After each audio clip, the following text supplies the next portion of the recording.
Well, it's everyone, it's Matt Rosick, and this will be the second work in progress on the spawning pool Juggernaut. So I meant to start painting on this guy the other day, but I had some personal things I'd take care of, so he got put to the side. I had a print job I needed to get done. So we're going to start working on the skin tones today. So today's goal is to get the skin tones done. So tomorrow I can mask everything off and work on getting the hand bands done, or the arm bands and stuff.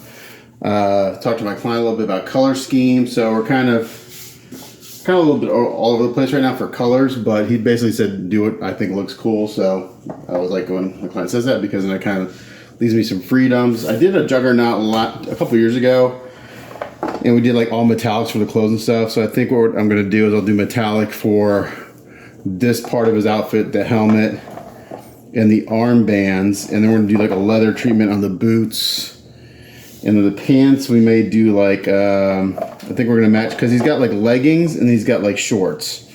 And most Juggernauts don't have that, it's just like pants. So I think what we're gonna do is I'm gonna match the shorts to this part of the outfit on the chest, and the leg, so like and the boots and everything. So it may be like, I don't know, we're gonna play with colors. But for right now, I'm gonna get the skin tones in some other color primer. A lot of guys start with white. I actually like to start with Finalizing Flesh. It's a light colored flesh. It just kind of gets me a good base to start with. So I'm gonna mix this up. And I can't spray in my booth. It's just too. It won't fit in my booth with them on the base. So this is the tricky part, getting all these nooks and crannies since he's all put together. So it's gonna be a slow process, but you can come in here and layer this on, just build it up slowly. Finalizing you just can't hose on, you gotta layer it up.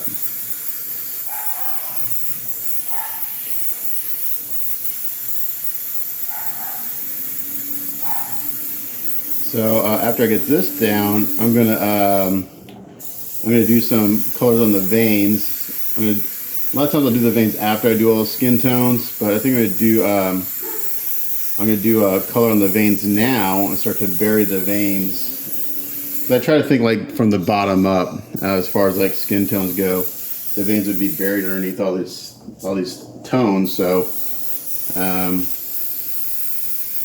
yeah. So I'm gonna spray this on. I don't need to show you this whole process. It'll take 2 or 3 coats to get full coverage, and I'll probably just tip him on his head to get underneath the arms and stuff. But yeah, so this will be the first color I put down, and then we'll go from there once he's all primed. Okay, after about 30-40 minutes of spraying, I got the first coat on the top side. I need to let this dry for 15-20 minutes, and then I'm gonna lay him on his back and get everything underneath. Let that dry for 15-20 minutes, and then put a second coat on. And then we'll start doing all the veining and speckling and all that fun stuff. I did see one spot that I got to fix still. I forgot to plug the hole right here where I had a metal rod going through the arm. So once this dries, I'll fill the hole, fix that, and then continue on. So once I get the second coat on, we'll come back and we'll start doing all the skin tones. All right, it took a little while, but I think I got a really good coverage of my skin tone primer on here. About 2.5 coats. Flipped them upside down, got paint everywhere I could get paint. And from what I can tell, I've got good coverage everywhere, which is impressive considering he's all one piece. So I'm gonna play around a little bit on this guy. I'm gonna try a couple different techniques not really different techniques, but maybe in a different order that I normally do it. So he's got some really big veins sculpted in on this guy. Sorry, I'm eating a candy bar. So we got some right here, when it comes down here, and over here. I think that's it. Yeah. So what I'm gonna do is, a lot of times I'll do all the skin tones, do the veins on top, but I'm going to do them now. And then I'm gonna do a bunch of flecking and speckling and stuff to bury those, and then start laying on my different skin tones. So this is golden. Sorry, I got a phone call, so my phone switched over. This is phthalo green. It's a transparent by golden, and I've never actually used this for veins. It's pretty vibrant, but I think this might work well by the time I get done burying everything. So I'm gonna go in here just real lightly, go over the veins, I don't like veins that are like stick out like they're really, really vibrant. It just looks weird to me. I mean, look at your own veins. So my veins are pretty subtle. But I'm not, I'm not jacked up, but. So I'm gonna do this. I'm gonna do these first.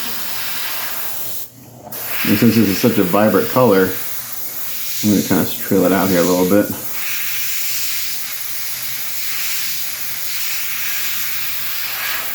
As I bury it, it should get subdued and more subtle. Actually, I still have a few spots in the primer that are still kind of wet. I put the primer on pretty heavy. Since the sculpt is just kind of a rough sculpt.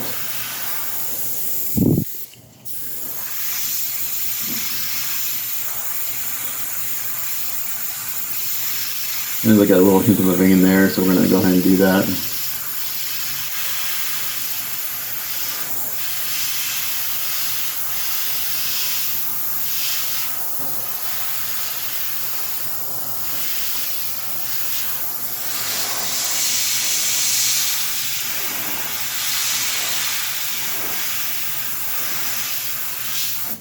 So my veins, I'm looking at them, are more towards the green side. A lot of people will use blue, but I tend to go with a greener, with the aqua color, which this phthalo green is perfect for that.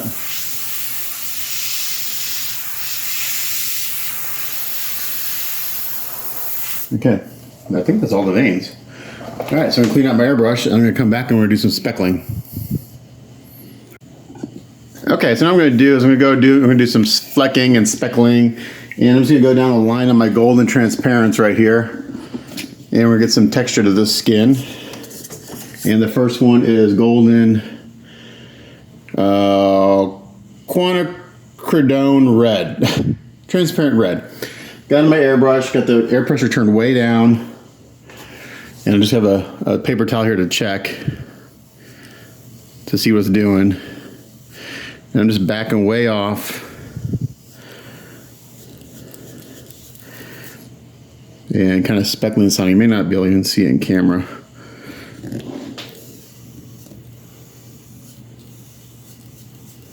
Sometimes I gotta pump the airbrush to get it to come out.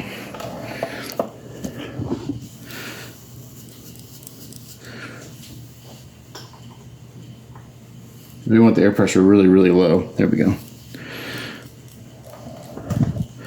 And this doesn't have to be super consistent. It's skin, so it's got imperfections. I like to pump the airbrush because it kind of gives me different sizes of the dots.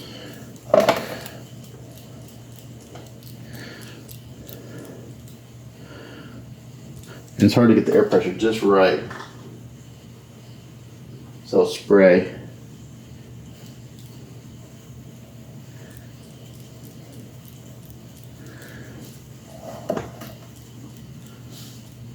I'll come in closer here, you can see. You can kind of see what we got going on there. All right, so I'm gonna do this with the red, because I gotta flip this guy upside down, and then we'll come back and do the next color. All right, so the next color I'm gonna go in is with transparent phthalo blue, and it's gonna be the same thing. Now you can see here I got a couple big dots from the red, but that's okay, we're gonna leave them there. Again, this is skin, so it's gonna have little imperfections everywhere.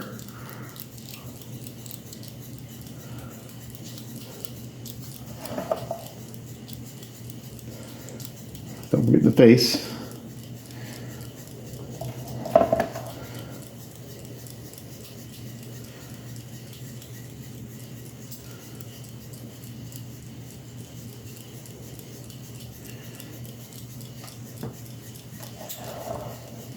By the time I'm done with this, this will be a very subtle effect. It's kind of a lot of work in the beginning, but by the time you get all the skin tones on and the shading, it's actually really nice. Sometimes I do this technique, sometimes I don't. If I want to get more texture in the skin, I do this technique. So I'm going to do this with the phthalo blue, and I'll come back with the next color. Alright, so the next color is going to be this transparent yellow. This is a really subtle color. It's actually very hard to see. But it'll just kind of help kill some of the blue, kill some of the red, and actually add a little bit of green to a skin. which people actually have quite a bit of green in their skin if you didn't realize that. I actually turned up the air pressure a little bit on this.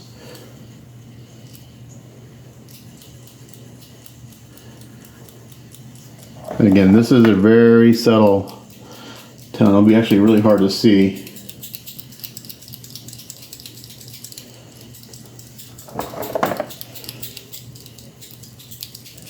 So I have to be careful I don't put too much in one spot because then I'll just like get a green spot.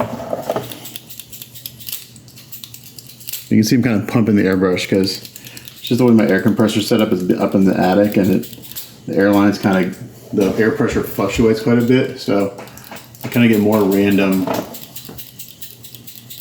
dots if I pump it.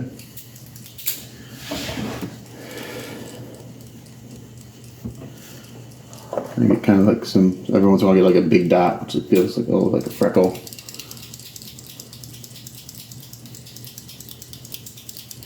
So let me show you how I'm doing the underside of everything. Once I get the top the way I'm looking, I'm flipping him on his head with the base on.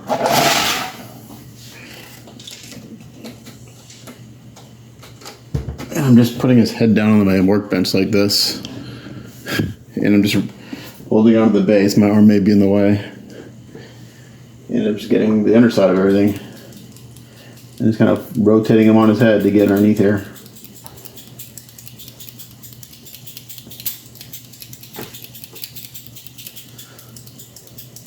So I just realized something else. So I realized that this belt, it's missing the two little teeth that come out of the belt. I had what I thought was an imperfection of the sculpt right here, so I sanded it out, but it's actually missing these two teeth. So I'm going to have to go back and sculpt those in later when I get to that part of the build. I didn't realize that until after, today. I was like, what? That doesn't look right. So I'm just putting a little bit of this on here, not a lot.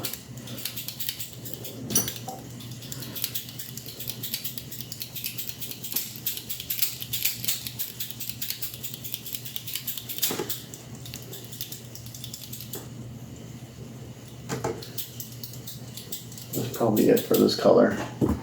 So then I carefully pick them up by the base in there and we flip them over. Just like that. So we'll clean out the airbrush. And then we'll do the next color, which is going to be purple. I haven't been cleaning out my airbrush, I've just been just adding colors to it.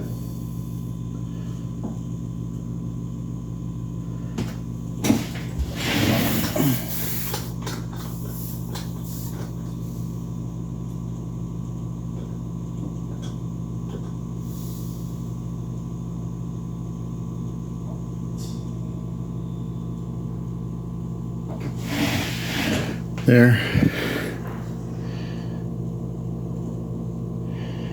I got my air pressure set just right for this color. It's coming out perfect. You can't hear it, but it's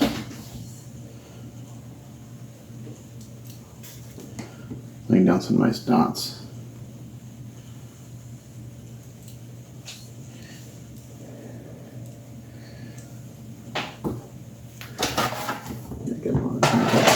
A little turntable here keeps breaking on me. It's about time to get a new one. I got my little paper towel here to the side just to kind of keep checking.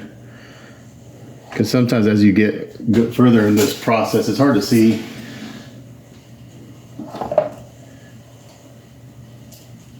what's going on.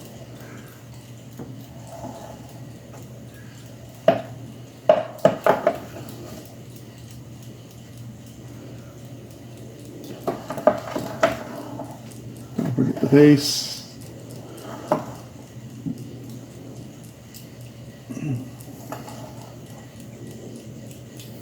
Alright, so I think in the process, I'm going to do this with a few more colors, and when I get back, I'm going to put down a base skin tone, and I'll figure that out here in a little bit. Alright, so this color is transparent brown oxide, and I'm putting this one on a little bit heavier just to kind of help blend all this different randomness that we got going on. So I'm doing this a little bit heavier. So this will kind of start establishing some of the maybe skin tones that we're going to put down. I'm still doing it in a speckle fashion, but I'm just putting a little bit more on than the other colors. I'm not sure if you can see what's going on here in the shoulder, but it's looking pretty good. So I'm gonna do that with this color, and then the last one is gonna be all white, and then I'll put on some base skin tone. Okay, so the last color I'm doing is GarageKids.us semi-transparent white. And I'm just real light, 'cause this is gonna just kind of add some specular highlights under the skin, maybe pores and stuff. So real light. Again, this is all gonna get buried, so it may be a little stark right now, but it's all just about adding texture.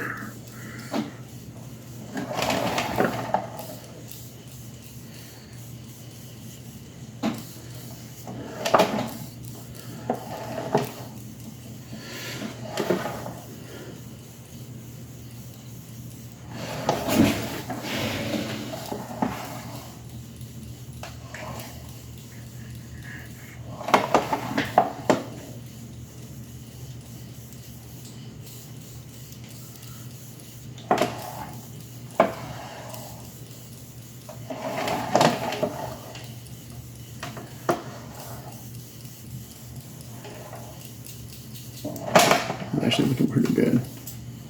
Okay, flip them upside down, do that, and then we'll do a base skin tone.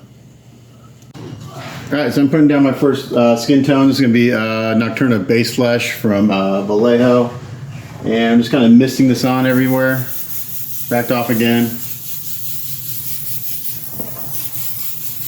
It'll be a little dark at first, and we'll go in and add highlights and stuff. When you're doing a piece this big, you just kind of have to stand back and mist stuff on. It's so damn big.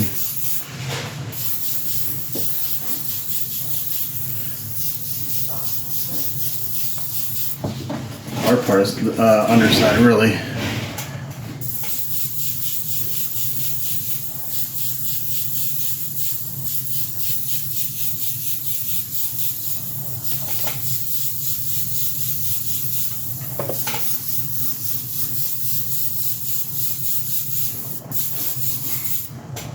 So it's gonna look a little tan at first. Okay, we'll knock that down a little bit as we go.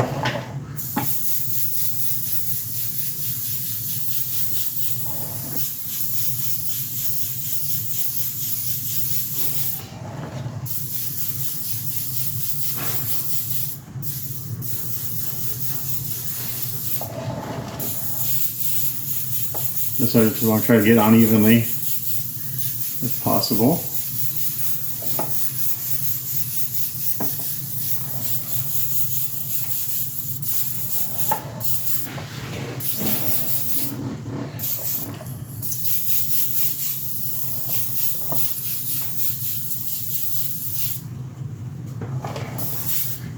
I get from this direction too,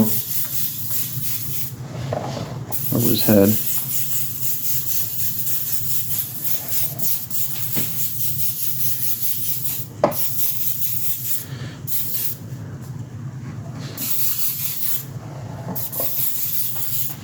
Let's put them upside down.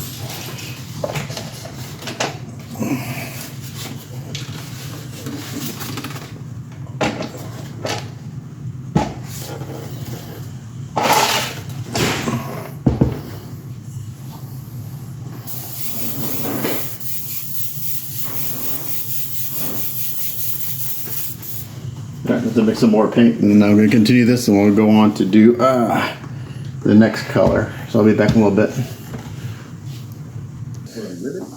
Alright, so now I'm going to go in with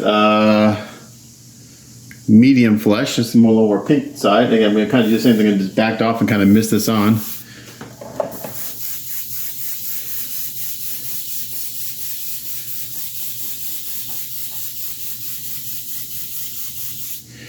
Gonna lighten it up a little bit and just keep burying all that stuff we did earlier.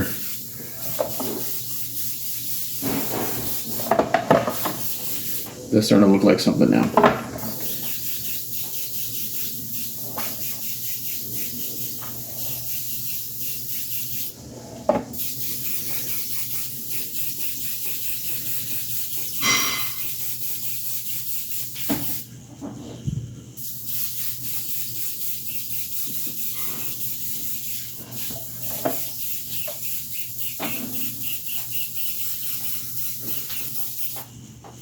I'm just thickening this paint with water so I get the consistency I want.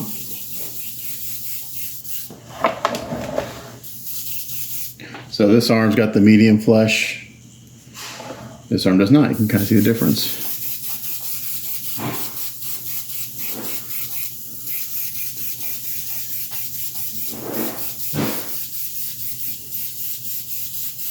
I'm just misting this on, trying to get nice even coverage.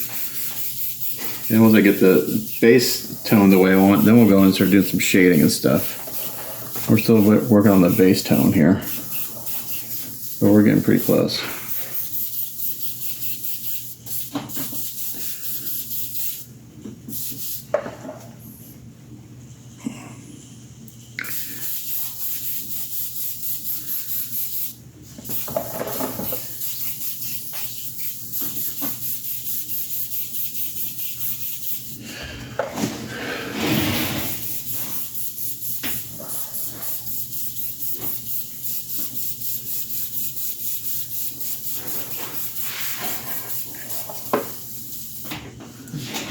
Alright, so once I get done with this, I'll come back. Okay, so that's the medium flesh. Now I'm going to go in with reddish flesh and start doing some shading. So I'm going to hit the muscles. This is actually kind of on the pink side. Since this guy is a redhead, we're going to keep on towards the lighter side of skin tones, I think.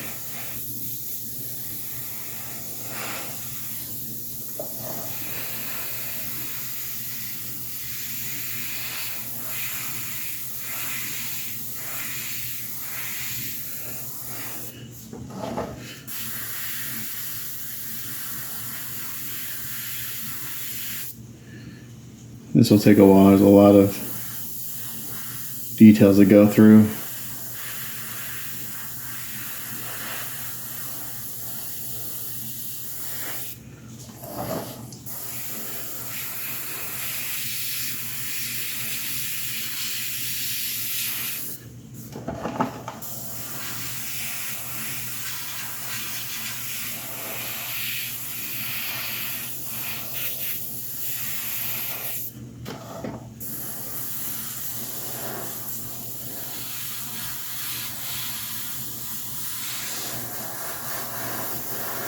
The deep shadow is pretty good. Me coming back in with some burnt flesh too, and just pump these up a little bit before I start blending them down.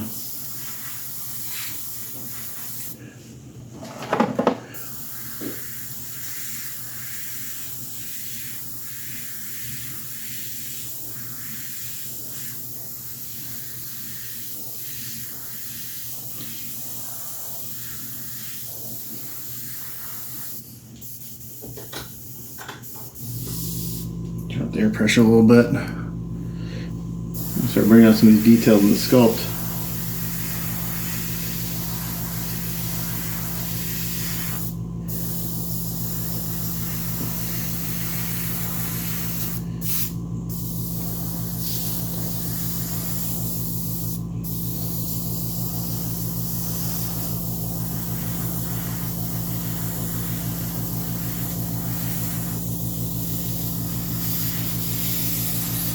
Something's gonna be a little heavier to begin with, but again, we'll go back and bury it all as we keep building up the tones.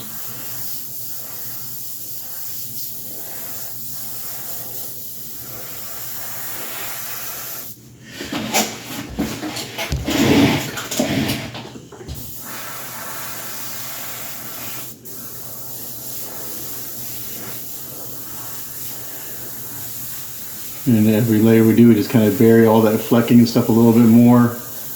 Still there, but I don't want it like to stand out. I want it to be very subtle. So some areas you'll lose it completely. You'll lose that flecking look completely. But I can go back at the very end and do some freckles on the skin.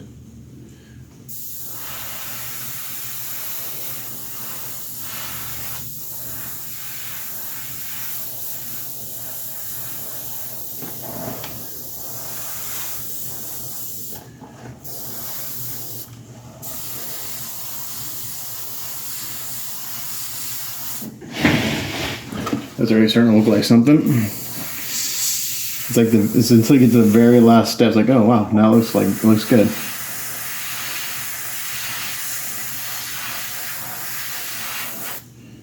Not a problem. We got a lot of paint mixed up good enough, I think.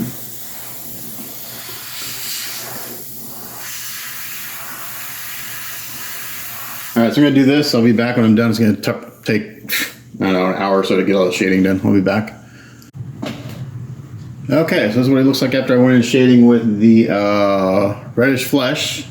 Looking good. Got some nice muscles and definition.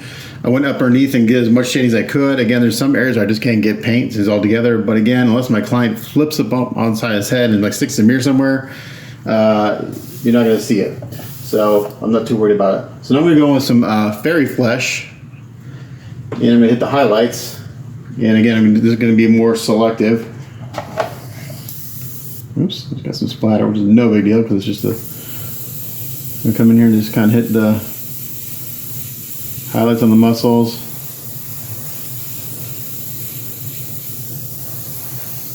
It's gonna look pretty contrasty for a little while.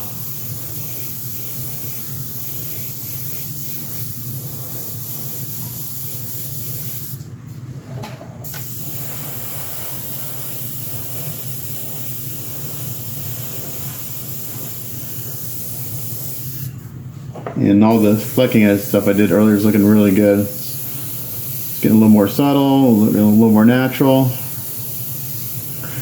And then backed off, I'm going to let this kind of go down into the shadows a little bit. I'm not doing too tight, being pretty loose. Just hitting all the high spots.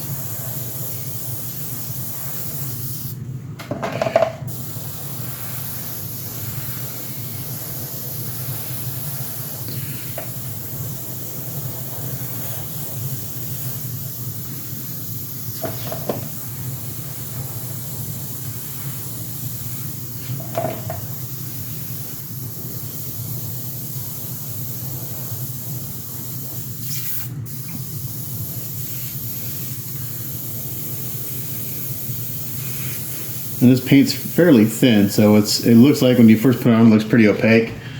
But as it dries, you can see all the underlying tones and layers and everything. So it's, again, just building up thin layers, going slow. You don't want to do too much at one time.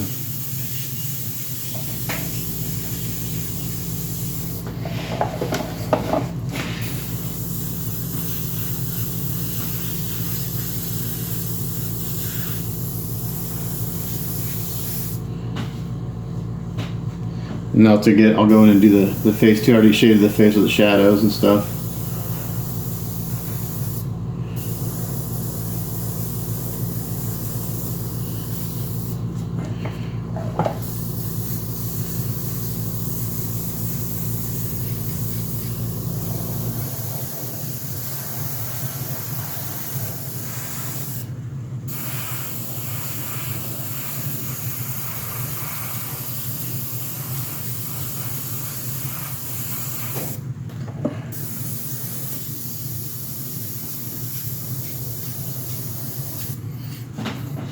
So I'll continue doing this, and when I'm done, I'll come back.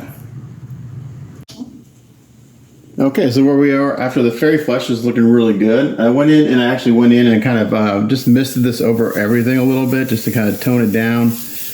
And I hit just like the big muscles a little harder, like the bicep, the tricep, just kind of an overall misting of those muscles. So I still retain my shading. And then the tops of the hands I kind of hit a little harder since that's kind of the top. Brighten those up a little bit. I want to hit the highlights on the face and then kind of misted that in a little bit.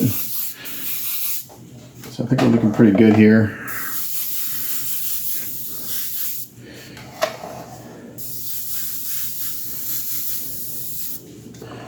Just finishing up here any little things I see. I flipped them upside down and did the same thing.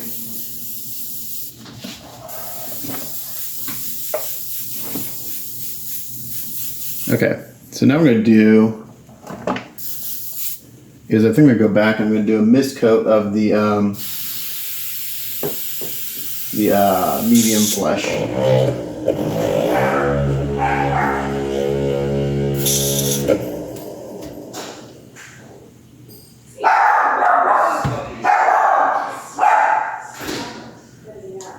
You guys need to get a new roof, right, lately? We have not now. Oh, man. Yeah. There's no roof around there. Yeah. Just making sure you get the roof. Hey, Matt. Yeah. Oh, it's right here? Yeah, down that hallway. Okay. Okay, so this is the medium flesh again.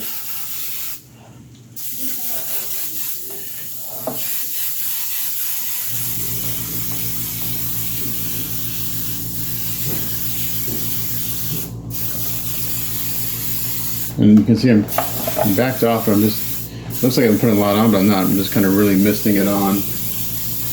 Try to tie this all together.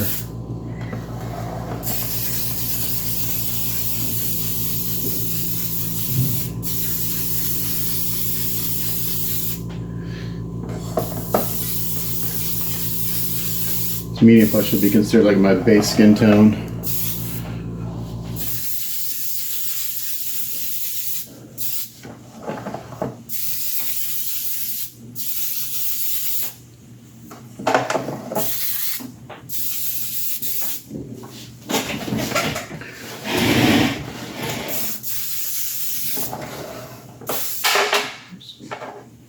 That's not good. Have to flip them upside down to get up in here.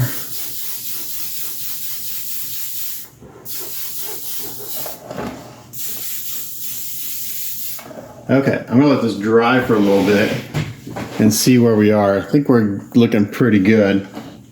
Get the face down.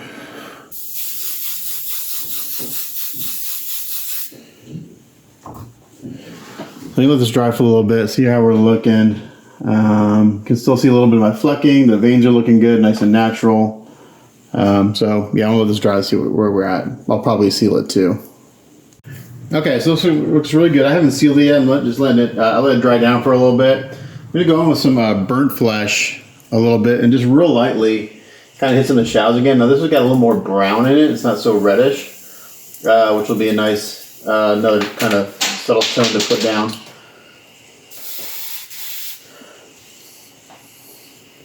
So I can just kind of hit the shadows pretty light, back off quite a bit.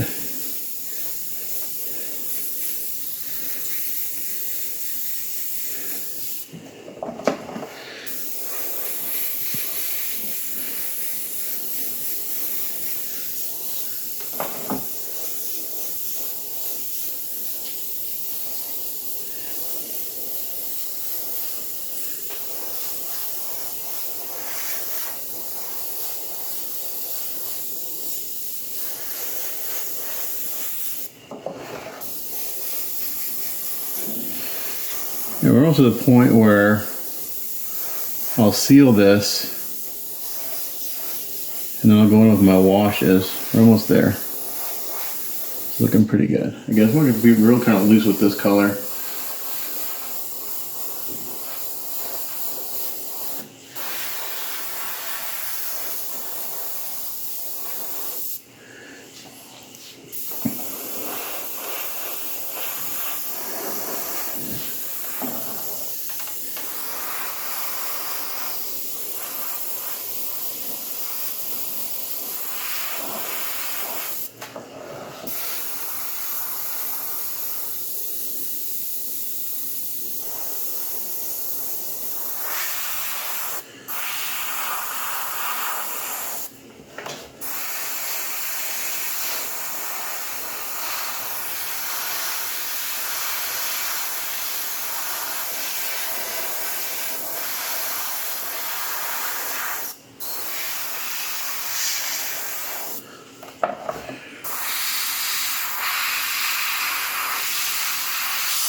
Get down, you turn the fingers pretty good.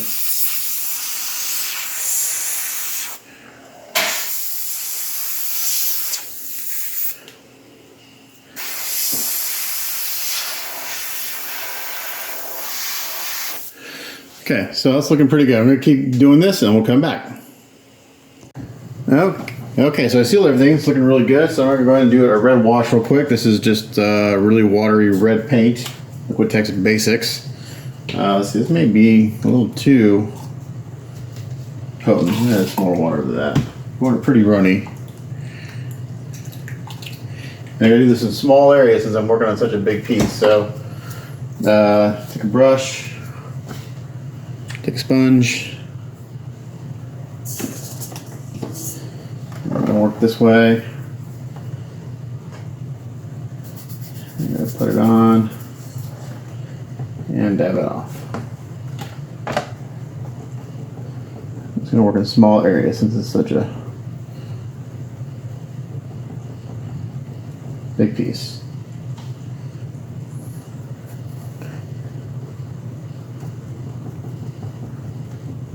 I'll do this and then I'll do a purple wash.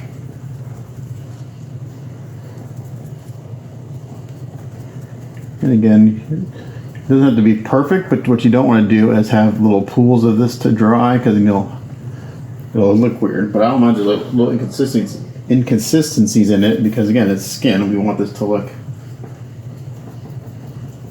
like skin.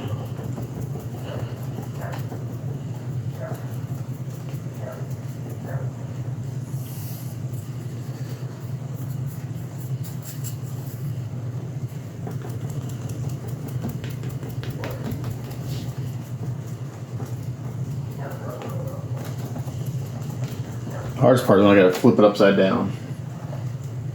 Really awkward to work with. But it's getting there.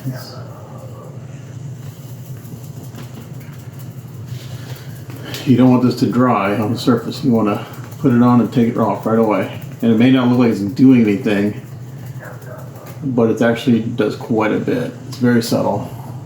I think the purple is what kind of ties it all together. Let's get the purple on.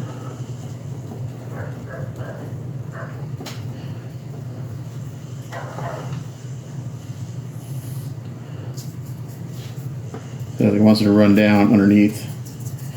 I don't want it to do that really.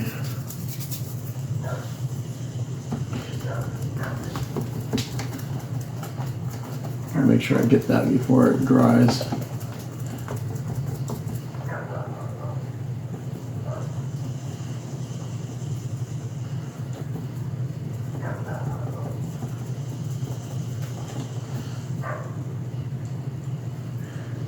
As much under here as I can be without having to flip it, and then I'll flip it over when I get ready to do the underside.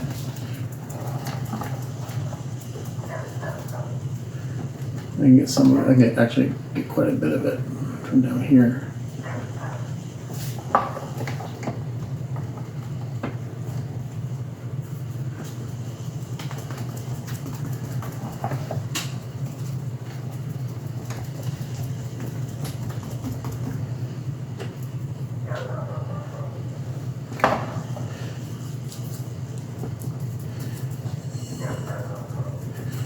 So I'm putting, as soon as it drips down there, I get it. I don't want it to drip down to the bottom because it'll dry and it'll leave like a red water spot, and I don't want that.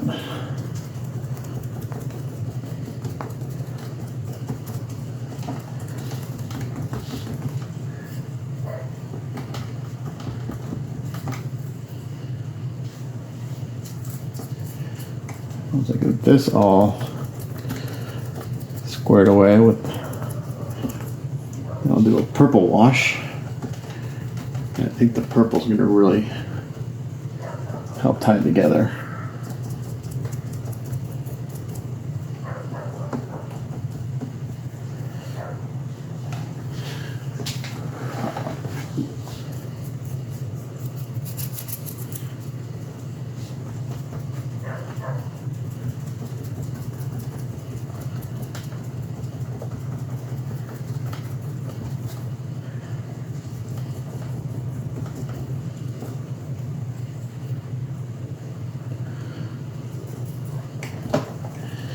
And I'll probably go back in once I get it all said and done and airbrush some very, very subtle pink, like on the knuckles and stuff and on the elbows.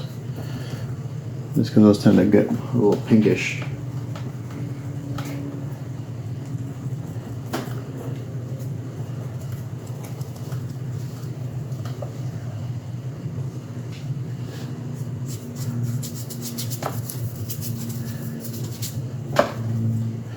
Alright, so I think you get the idea. I'm going to come back and we'll do the purple when I'm done with this.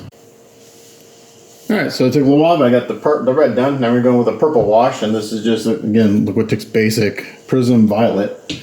Got it watered down pretty good, and we're going to do the same thing, just work in small areas.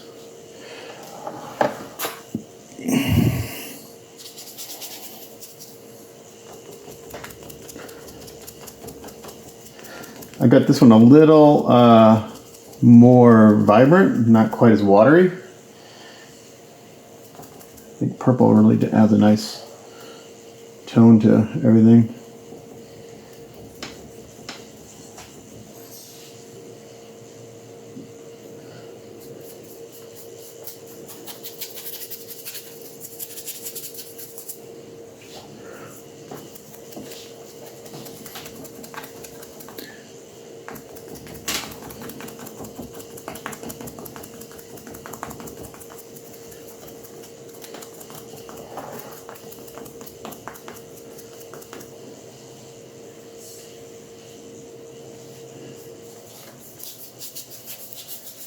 And sometimes I go back in and I'll do another wash a second time, but if anything, it's usually the purple.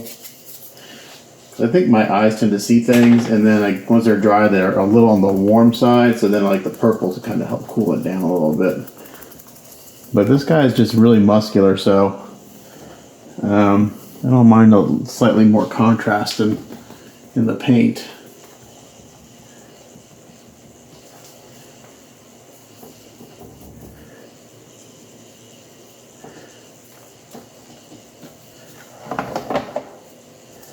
That's looking really good. Yeah, so you can kind of get a sense of what's going on right here in this shoulder area.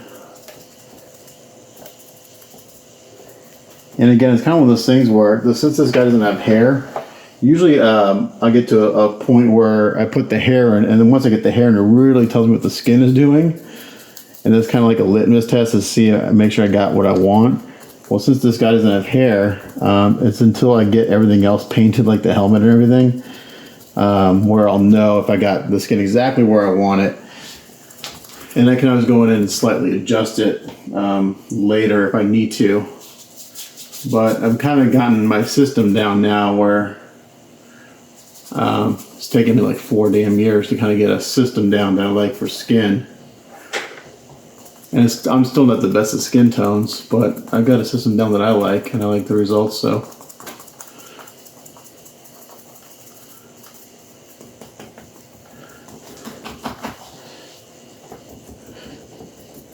Alright, so I'm going to continue doing this with the purple, and then I'll let it dry, and then I'll seal it, and then I'll go in and I'll detail the face, and then we'll see where we are. Alright, so I'm pretty happy with this. I'm going to go in, I'm going to just airbrush a very light pink onto the cheeks a little bit.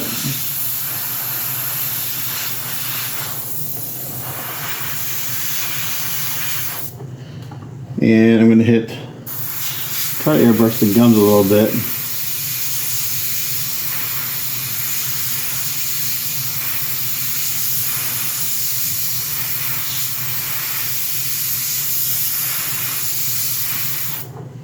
Now work on the lips and the teeth and stuff.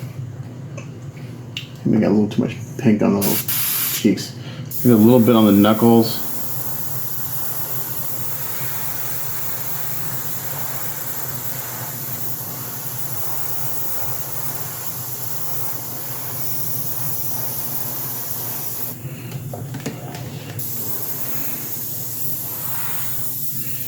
A little bit on the elbows.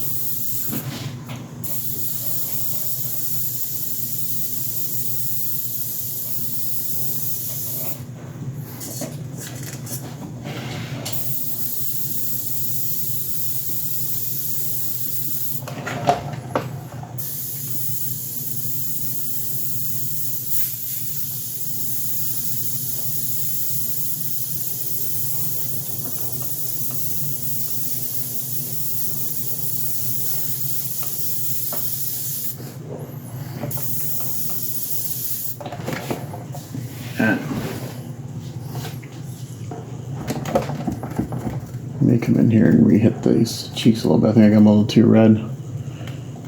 Again, it's really hard to tell until I get the eyes in and stuff, so probably do that next. I'm just sponging on some of this purple that I have on this wash to kind of kill a little bit of that. I think the skin tones are pretty good.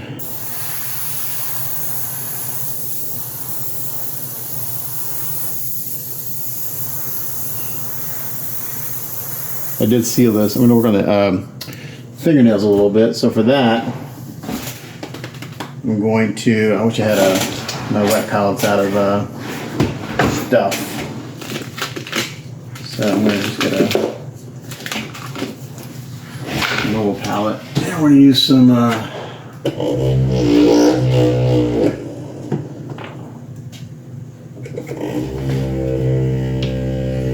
use my own fingernails kind of as a guide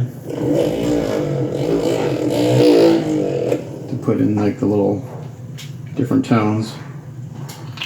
And it's just basically a real thin kind of like a, I don't know, I got painted in kind of a wash kind of look. So this first color is Highlight Flesh, very watery.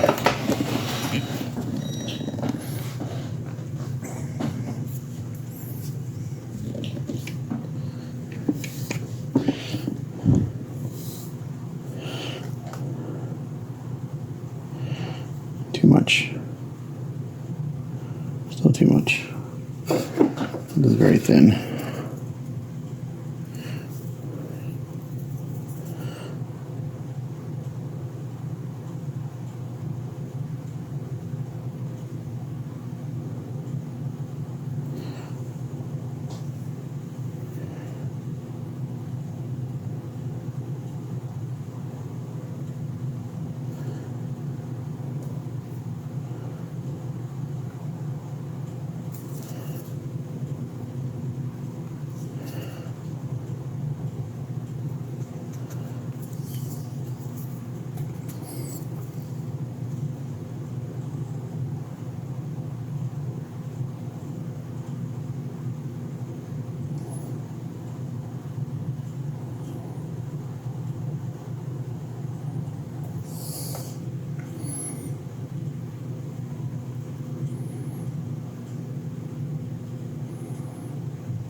And kind of do this number, draw these like different tonal values in, and then probably go over the whole thing with a skin tone.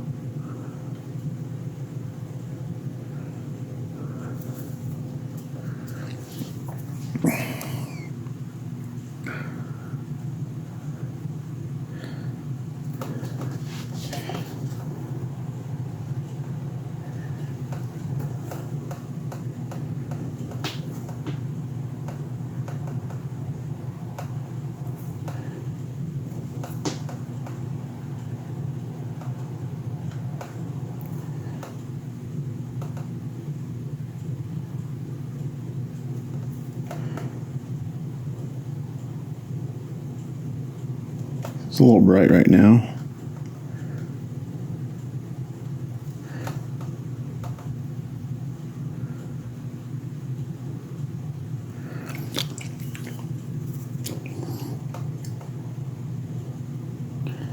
Can moisten my brush a little bit and soften it.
basic flesh. I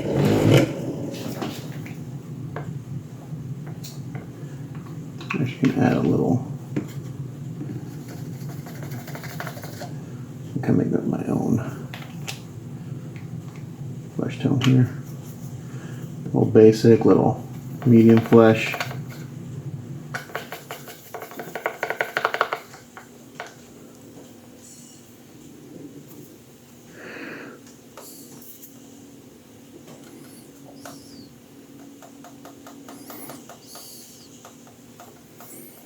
Some more water. Oops, damn it. Shit, it's got fingerprints on. Good thing I sealed it.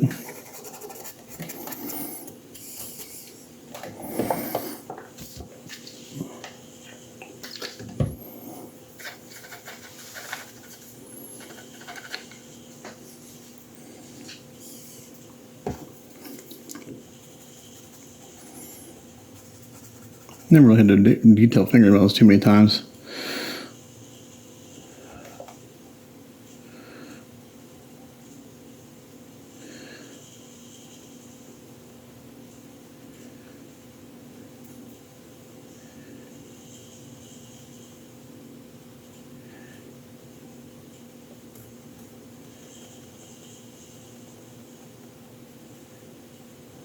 Go over the whole thing.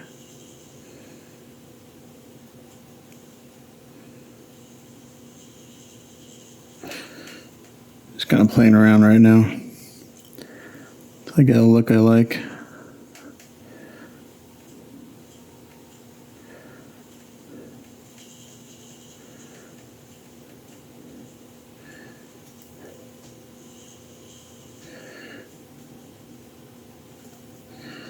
I think that first color is a little too bright. So I'm going over the whole thing.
Let's look up some extra paint.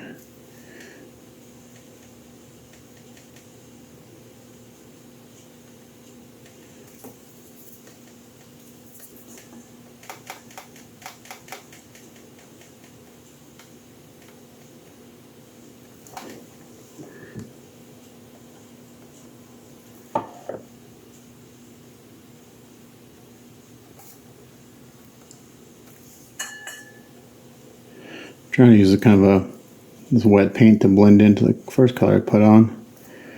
It's working to an extent.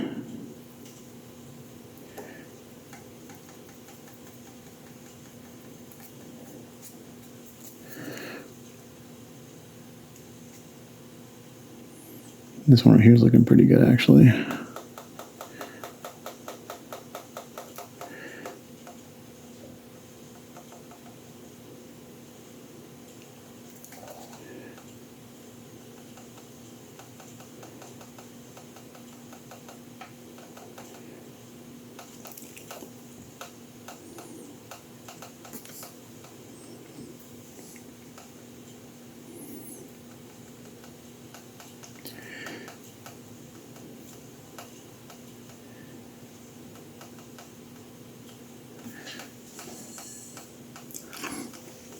Go into some basic flesh.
kind of going back and forth. I got like 3 colors here.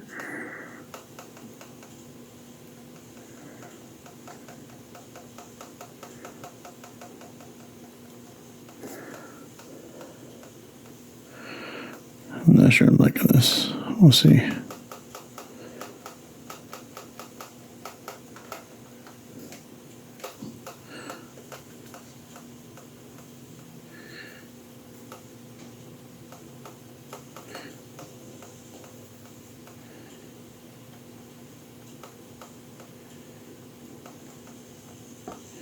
All right, so I'm gonna play with this for a little while and I'll come back when I get something I like. All right, little cooking show action, and we got the portrait done and the skin done. I didn't show any of the teeth or the portrait because, quite honestly, it was really hard to get in there and paint because this thing is so damn big. But we'll zoom in here a little bit. So I basically went in and did some, I painted the gums, then I painted the teeth and did a wash to get the gum line and everything and the blending. Those look really good. The eyes are actually really tough because the way it's sculpted is actually kind of hard to tell where the whites of the eyes are. So I kind of had to guess and I think we got it right. But I also did kind of a red wash along the eyes here just so it looks like he's really pissed off and angry. And I think we're looking really good. So I'm gonna call this video done. Skin tones look really good. Sent pictures to my client. He's happy with them. I'm happy with them, especially it's the next day. So it's the next morning.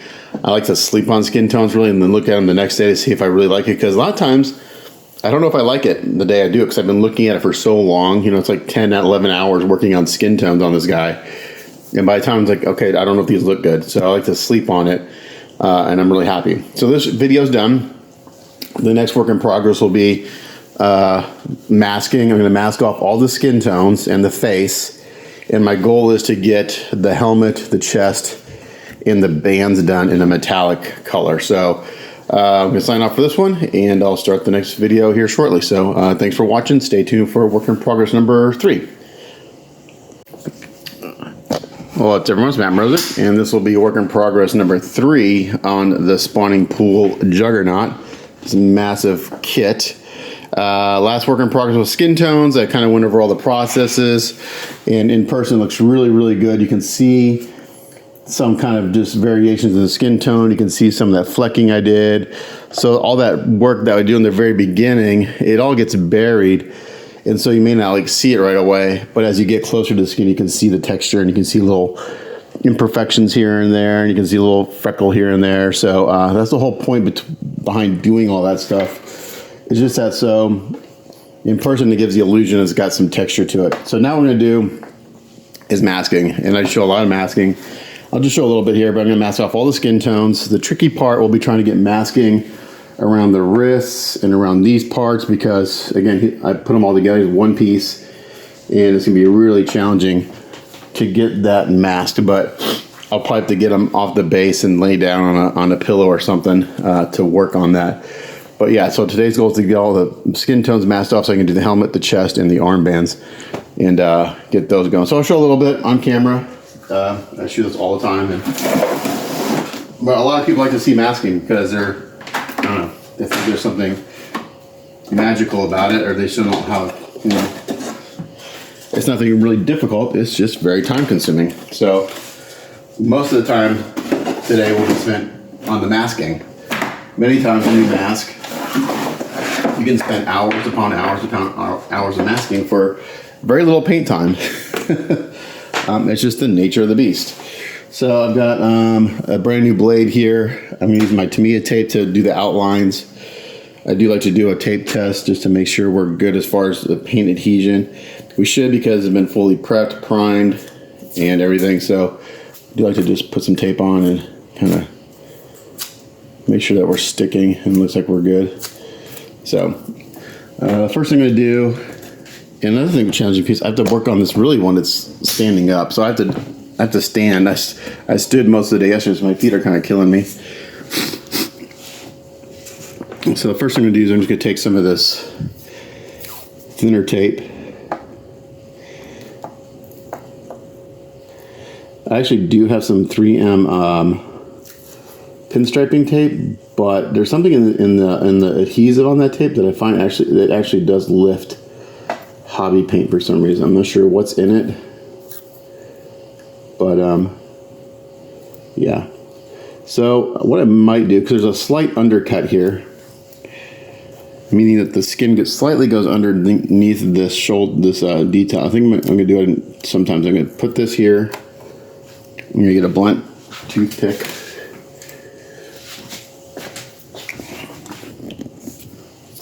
I like to take a toothpick, I bite the tip off, and then I like to kind of shove the tape underneath that edge. And I just let the tape do its own thing, conform to the shape. When you're masking, you really don't want to force the tape. You want to let it do its own thing. That's how you get clean edges.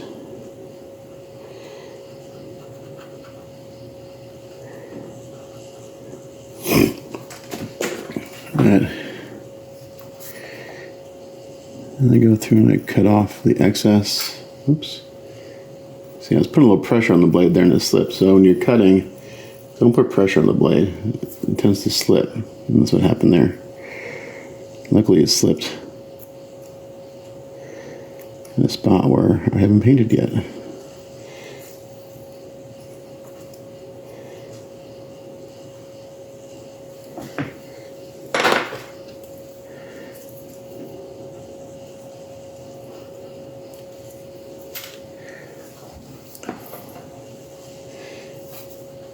Let's see if I can get it up under there, because this is going to take a lot longer if I do it that way.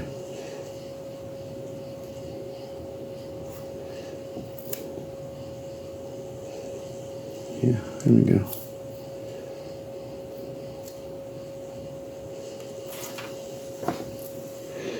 And I can go back and cut off any excess if I need to.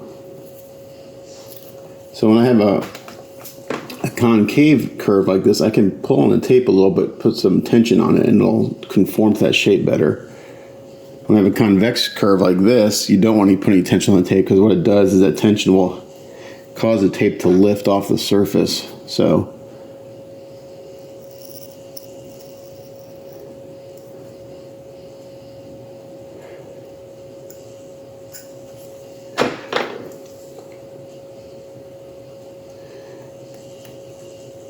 again, I'm not going to use silly putty because I got to be able to handle this guy, and if I put silly putty on, I can't handle it because the silly putty will move.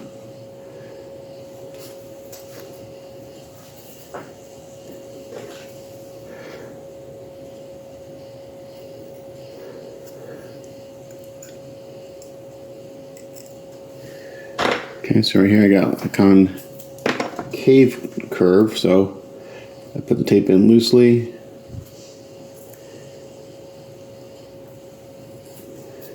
And use my little custom taping tool, toothpick, and I push it into place, and I don't put any tension on the tape, and then I just take this and just let it kind of curve how it wants to around that shape.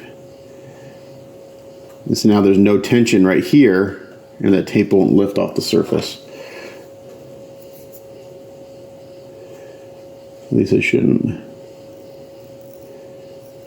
We hope it doesn't. Just like that.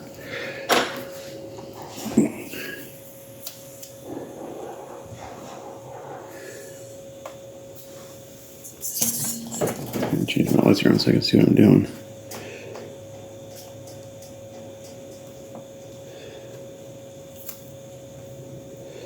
So again, I kind of got a concave curve here. I'm not going to pull on the tape. I'm just going to let it do its thing. And I look at the color of the tape. You can see this tape is fairly transparent, translucent, so you can see where the tape is sticking down and where it's not sticking down. It changes color. So I use that a lot as a guide as far as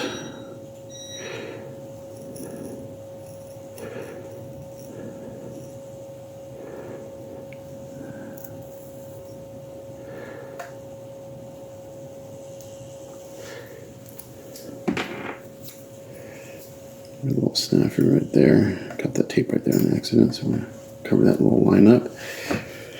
So again, I'm not going to show a lot of this because it's going to be several hours of doing this today. Got And I still have to come up with a metallic color. I really haven't decided what color to do yet.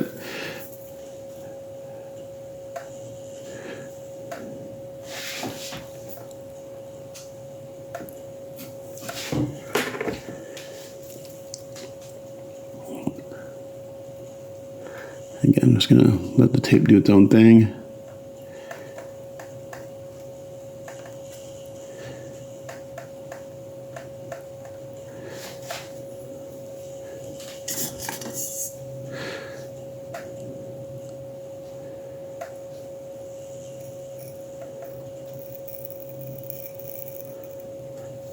You can hear the tape get cut, so you know you got a good clean blade. All right, I'm gonna continue doing this to everything else, and I'll come back when it's done, and God knows how long. Okay, so it's taken about 4 hours, but this is where I am on the masking, and I've got everything that I can see from not flipping him over, and I even got a bunch of it on the underside masked off. So I'm gonna flip him over and see what I missed. I do have silly putty in a few little areas, like one is way down in here, covering up the thumb, like areas where I couldn't get tape to, and areas where more than likely I'm not gonna be able to even get paint to. There are a few areas where there's just not gonna be paint, but again, you can't see it, so I'm just judging it based on. Sorry, I was looking to see if I had my light looks all off. I'm just judging it based on what I can see when he's standing. So I did use silly putty on the face because there's some undercuts, so it was actually easy to get silly putty kind of behind the helmet, so I did that. So I'm gonna flip him over, see what I missed taping wise, and double check everything. You can see I basically have 2 layers. I do a first layer with the Tamiya tape, and I go back over the cheap tape and just kind of do a second layer. Again, this isn't gonna stay masked until everything's done, so it's gotta be able to stay on there for a few days at least. So that's why I kind of go overboard with the masking, because once I get the head, the chest, and the armbands sprayed today, let that dry overnight, then I'll mask off all that stuff and then work on the torso and the pants and the legs and all that stuff. So yeah, this will stay masked until the very end. I'll just keep masking on top until it's all done, and then take all the tape off, and hopefully it looks good. So I'll keep going. Okay, it took about 4.5 hours to mask. Just got done putting on a couple coats of black stylo res to get this all the same color. You can see it's still drying. This needs to dry for 15-20 minutes or so, and then I'll put some paint down. I've actually sent a message to my client. I'm kind of thinking now maybe we should do the top half, including the shorts, the same color in a metallic, and then do the leggings and the boots in like 2-tone leather. So I think that would look really sharp, because my initial thought was to do like the metallic and then do the chest in another color. I think it would be too many colors, so I've got a message to him to see what he thinks about that. I think it would look better personally to have like the top half one color, all metal, metallic, and then have the leggings and the boots like in some leather tones. So we'll see what it says. We'll let this dry, and then we'll see what we do for colors. All right, talked to my client, and we decided to go ahead and do the pants, the shorts, the same colors, everything else. So what I'm doing now is I'm laying in Mr. Color GX 202 metal red, and this is just the base coat.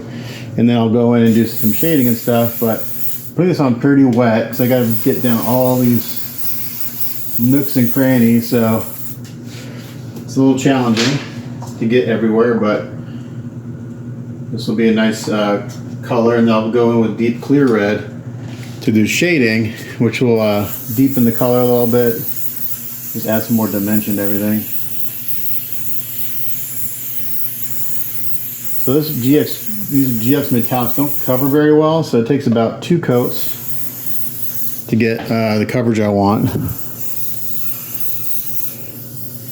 But this is going to be a nice, I'm basically going off one of the references he sent me. I really like the metal red that they had. It's a kind of a darker metal red, so when you put this over a black base, you just kind of get this deep dark red metal look. So it'll look good. So I'm going to continue doing this, and then when we come back, we'll do some shading.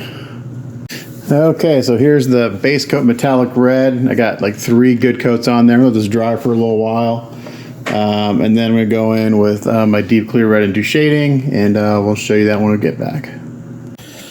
Alrighty, so now I'm going in and doing my shading with Mr. Color GX Deep Clear Red. You can see I've already started here.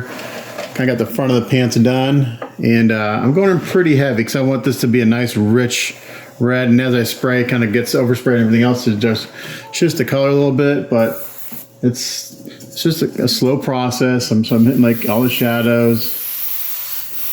And this sculpt is tricky because, again, it's just a rough sculpt. It's not like a nice 3D printed piece. So it's got some, it's got all this character built into the sculpt. So it's, once it's all done, it's going to look really cool, I think. But I'm like hitting the edge here where the shorts meet the leggings. I always put a shadow whenever only two fabrics meet.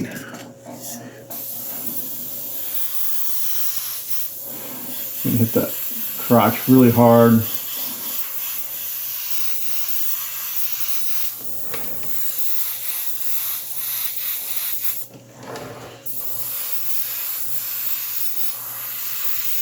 All the wrinkles. You can see how rich that color gets with this clear red, and it kind of shifts the whole thing just a little bit. It's more like a ruby red when it's all done. It's really pretty.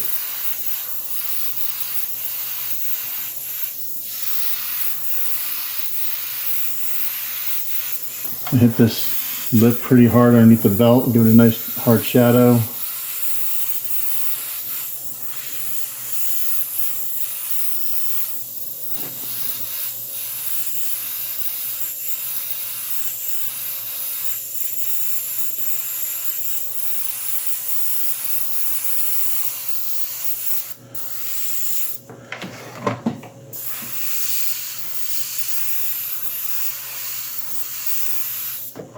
So you gotta go over several times. You just can't lay it on in one coat. I've got this mixed a little thicker than normal, just to help kind of build it up a little bit faster. When you do that, you kind of get a dry spray here and there. So you gotta constantly kind of go back over it. But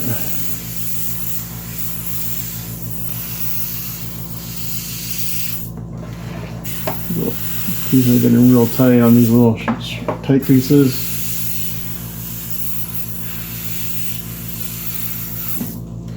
But there you go. So I'm going to do that on everything. That's going to take a while, and then I'll have to let it dry for quite a while because I got a lot of paint on here. I want to let it dry before I seal it. So after I get done with all this, we'll come back. Alright, so here we go. Got this all sealed, and it looks really, really good. Pretty happy with this. Nice, deep, dark metallic red. Got some nice shading going on.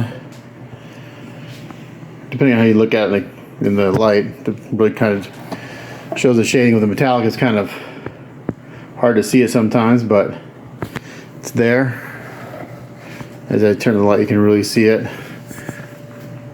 Right in there, you can see it pretty good. But yeah, so this is that's done. I'll send photos of this to my client and make sure he likes it, but I think he'll dig it, and then we'll move on. Okay, continue on. So I sent photos of this to my client yesterday, and he's digging it, so we're moving on. So I started masking off the pants. I'm gonna work on, or I should say the shorts. I'm gonna work on the leggings and the boots. So it's Saturday, and I'm gonna put half a day in today because I've got a photo shoot. I'm helping a friend out on, have a photo shoot tonight that I'm helping a friend out with, if I can spit it out. So my goal is to get just the leggings done, and we'll see how long that takes, and maybe I'll start on the boots. Because what I'm going to do is once I get the leggings done, I'll use silly putty to mask this part off. I won't use tape because there's some undercuts I can silly putty that, and it'll be easy touch up. So the red looks really good. Again, depending on how you look at the light, shows up the shading, but it's a nice deep kind of ruby red. I like it. I'm going to leave the masking on the skin for now. Technically, I could take it off since I painted the shorts and the chest the same color, but I'm just going to leave it on until I get all this done, and then basically until the rest of the clothing is done, because there's no reason to take it off. So now what I'm going to do is I'm just going to use some saran wrap, plastic wrap, cling wrap, whatever you want to call it, to mask off the rest of this guy. And again, I'm like, when I mask, I go crazy with masking because probably a little more than what most people do, but I rather over mask than find out later that I missed a spot. So I just, like when I do saran wrap, I wrap the whole damn thing. So the first goal is just to kind of get a piece. I got my fan, I'm gonna have to click it, turn the fan off because, excuse me, with the fan on, this stuff likes to blow around, but I just like kind of tack it in place in a few spots. You can see I went around with Tamiya tape first and I cut it to fit the edges. I didn't show that on camera. It's just the same kind of process. I'm just going to tack this in place first. And then we'll just see some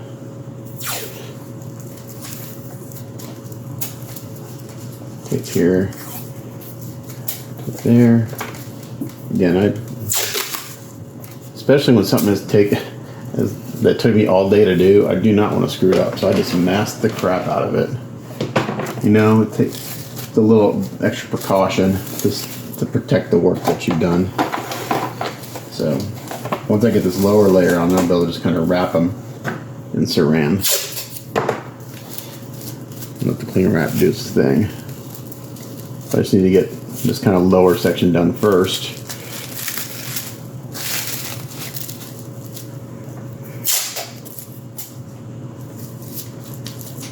And you'll find that, at least I find, that the spots where if I do get into like overspray, it's usually in a spot where like I didn't get the edge down all the way and it kind of fanned up underneath an edge a little bit. So that's why I'm like constantly, that's why in the arms I did like 2 layers of tape. I did the Tamiya tape and then I did a second layer of the less expensive tape that I'm using right now.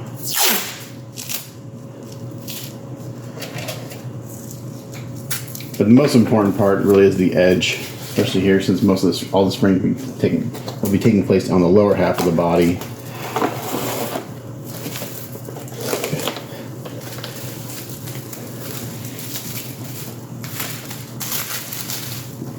Now I don't have to be so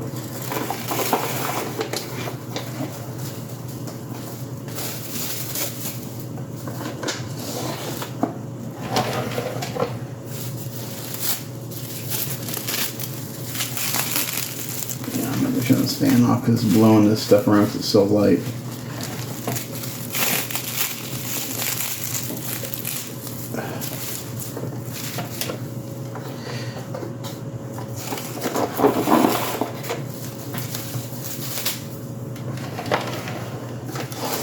And saran wrap's cheap. You know, I get this from Costco. The roll of this is like, it's not expensive, so I'd rather just use a lot of it.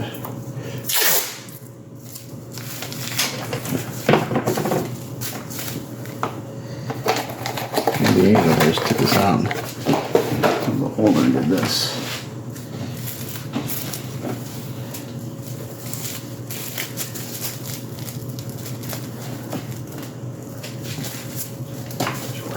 There we go. Sometimes my brain works. Not very often, but once in a while my brain kicks in. There we go. Again, this is probably overkill, but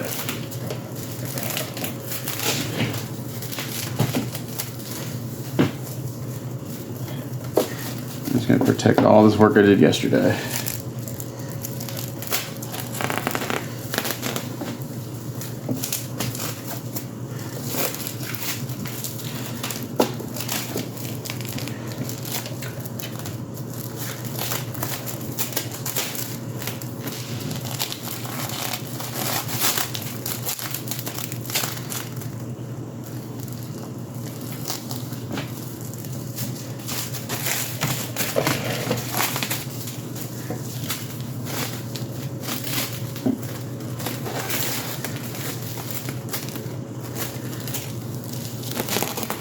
Okay, there we go.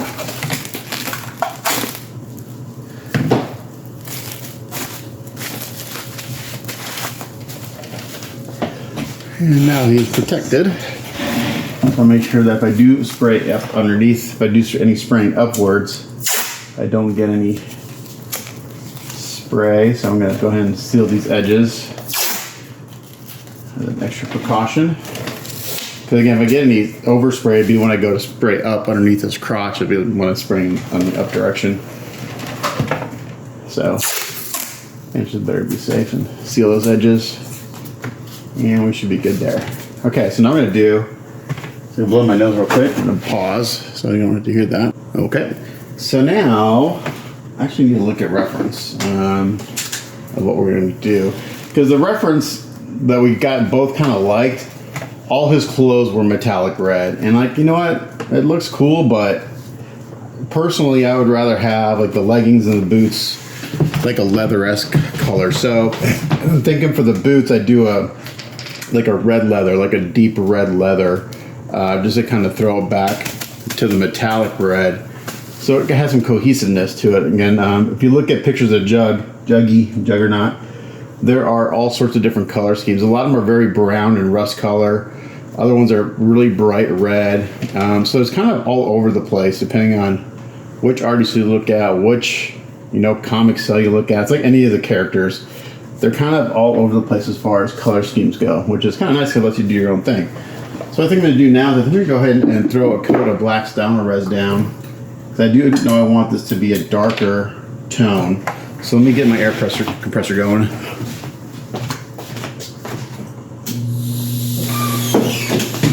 And I'm going to throw down a coat of black Stylmer res. And then I think I've got a good color to go in there to do some highlighting and stuff. And we're going to go, again, it's going to be a lot of back and forth so we get what we want. But I just want to get a darker color down. And I want to get it all the same color, so I'm going to cover up this red from yesterday. My putty work is very good from attaching the legs.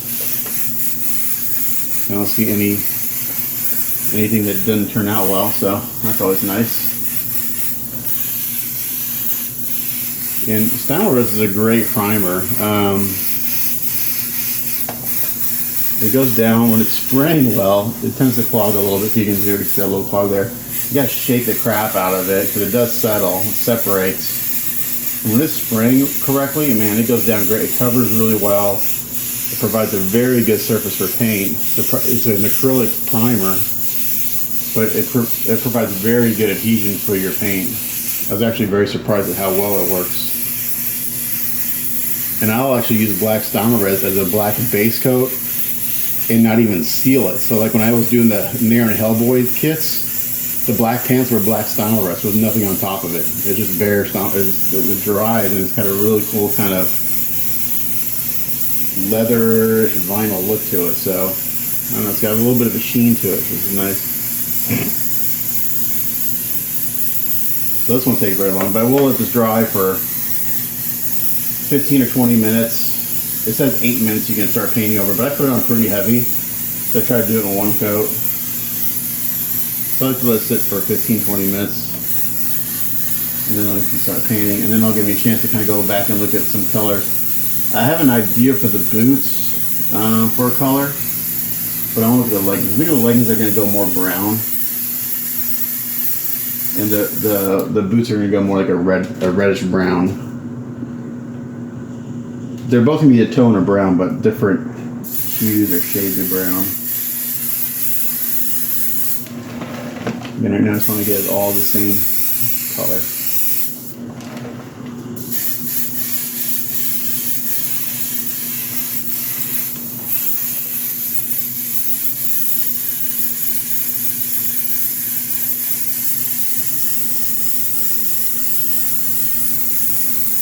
My goal today, before I have to go work tonight, I think the leggings done, and then we'll see if I can get the the boots done. Let's see. Depends if my client is online and active, that we'll send him photos of the leggings before I move to the boots. Make sure he likes it. So far it's fine. It's the same guy did the Galactus on Throne and the Silver Surfer I just finished up a couple weeks ago. Version 7, I guess it is. With the big hand, Galactus hand. Same client. He dropped this guy off when he picked those two up. He lives in Houston. See, I'm getting a little clog there.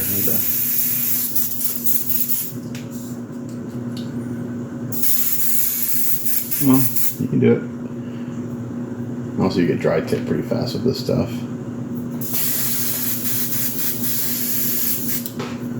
So get this clog cleared.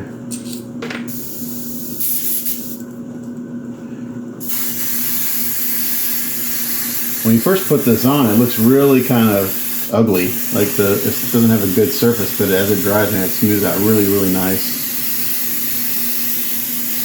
So I highly recommend the Badger Style Res. I use the black, I've got the gray, and I've got the skin tone. I do have the white, but the white takes a lot to cover, so I don't use it too often. But that's just typical with white. Come on. Like a little booger in there does not want to spray.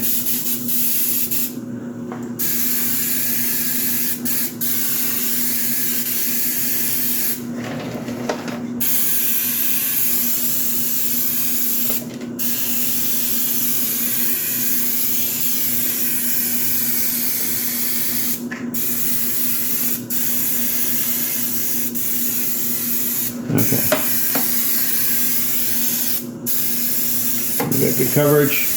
Alright, I'm gonna let this dry, like I said, 15-20 minutes. Clean up my airbrush, look at some references as far as colors go. I have it at color in mind. So I want to make sure it's gonna look good with this. Again, all warm tones, reds, browns.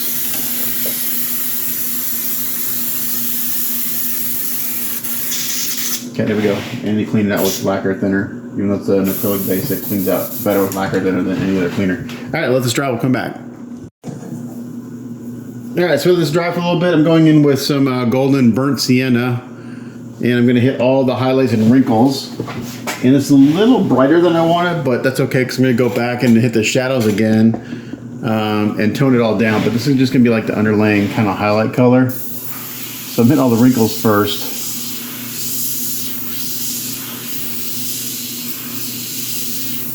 Pretty tight work here.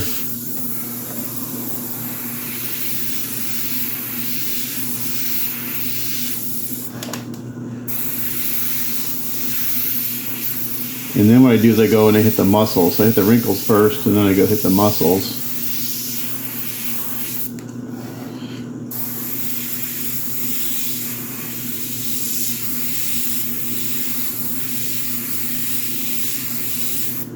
And some of the wrinkles are kind of soft, so I kind of have to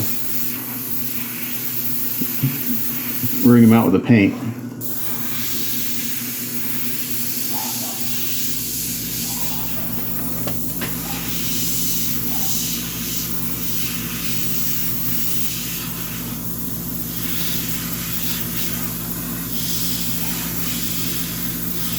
I thought this would be a little darker with the going on top of black, but it's a little brighter than I wanted, which is fine. I'd rather have to tone it down than brighten it up.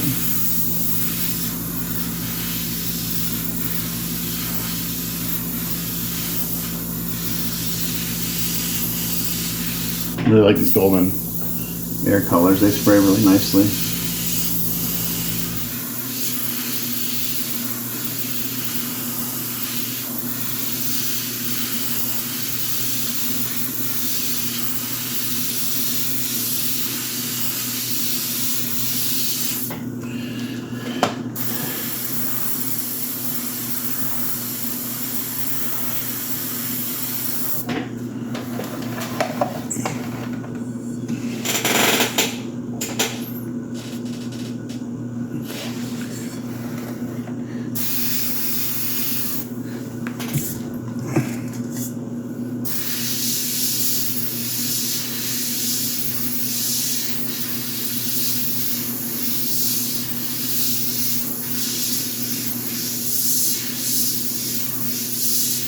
Okay, so I think you get the idea there. I'm going to go through and do this to both legs, and we'll come back.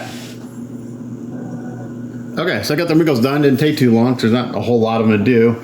So now I'm going to come in here and back off. I'm going to kind of hit the muscles a little bit. And then this is a little on, I'm going to tone this down with probably some sepia, because I want to kill some of this orange a little bit. But it's a good undertone, I think, for what I got in mind. So I'm just going to back off. And hit the muscles.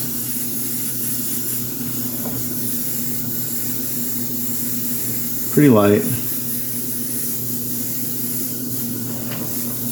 And this will kind of get in the shadows a little bit too, which will just kind of shift the color overall. But I want these to go darker, so I'm a little on the bright side right now, brighter than I want, but I'm going to tone it down here on the next step. So I just want to kind of get my shapes in.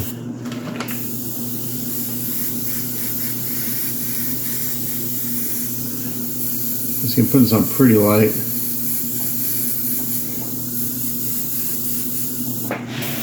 There's some other highlights I can do here. Missed. Sorry, the light's in the way. I'm trying to get like an oblique angle on some of these lights. I can see the shapes a little bit better.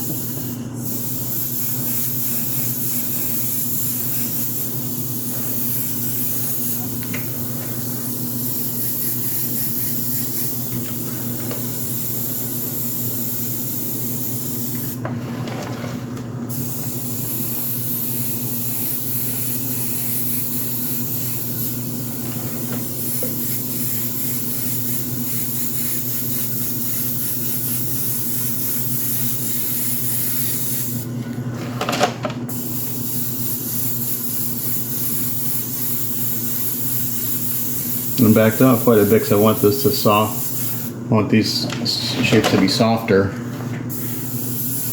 Since it's such a big piece, the muscles should have some softer transitions.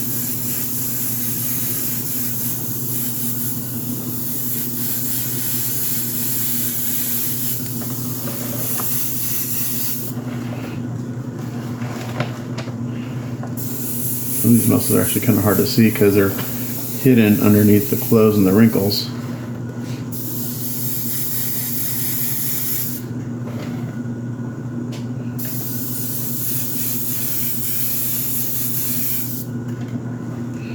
Okay, now we're kind of getting some shape. And when I go back and hit the shadows again, what I'm gonna do is I'm gonna get this down. I'm gonna probably mist on.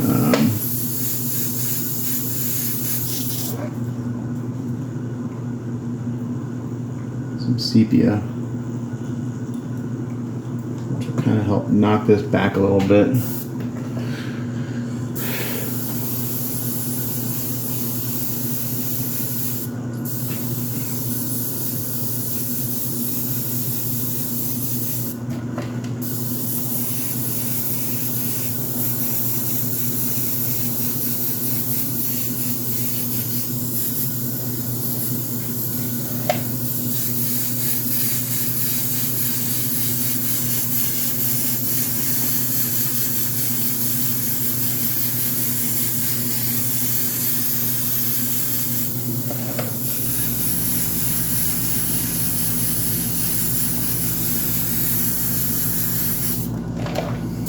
So I'm just hitting the high spots and then just letting the paint kind of naturally go into the shadows just a little bit. You can see I'm backed off pretty far though.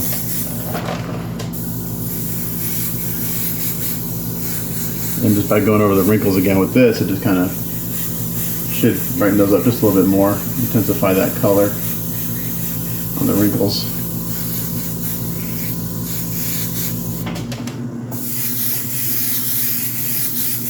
I'm gonna hit this pretty hard. It's the calf, back of the calf. You just see the top of it.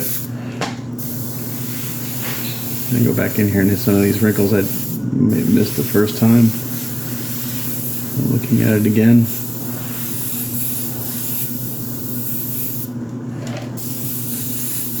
This is a pretty loose process right here. Okay, now we're getting somewhere. Got some muscles.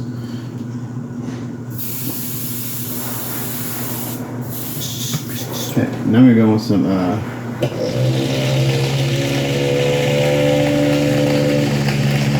sepia. I think we're gonna miss this on everything.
I'm gonna play with this a little bit. It's not. I don't think it's gonna do what I want to do. We'll see.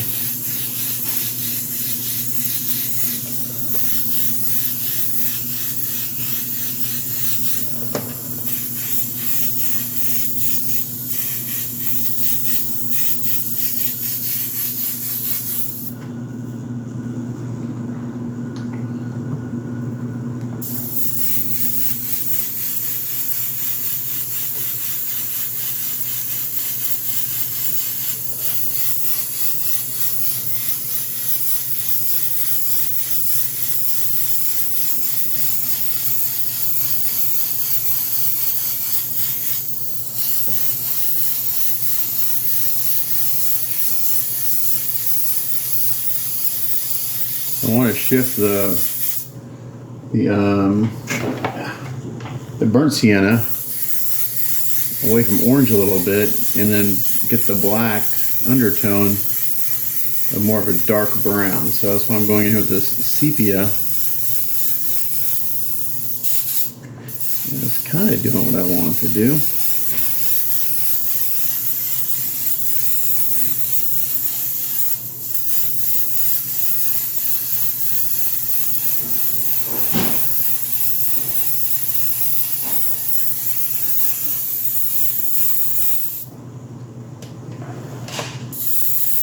A little hard to see because it just kind of dries with a shine to it, so it's kind of hard to see.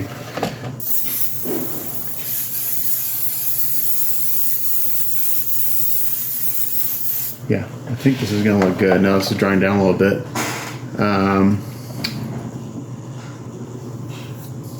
We'll see. I may go in with a different brown. What I have.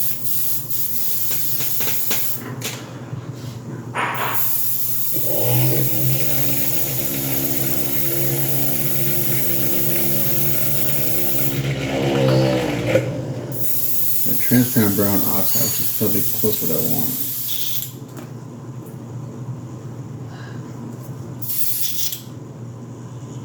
Okay, this is transparent brown oxide.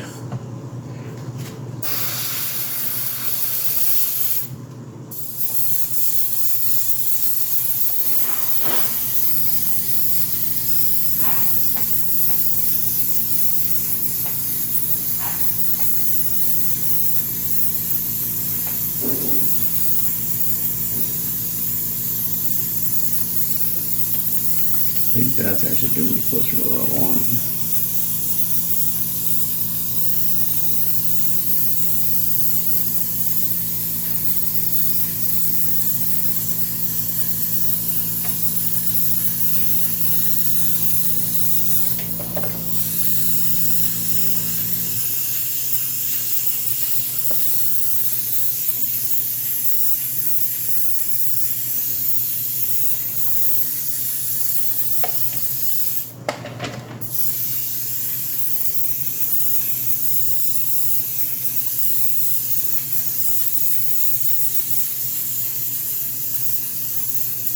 I'm going to put this on with this dry for a little while, and then I may seal it to see what I got, because until I seal it, it's kind of hard to see what's going on with it having a shine to it. When things are shiny, it's hard to see the shading.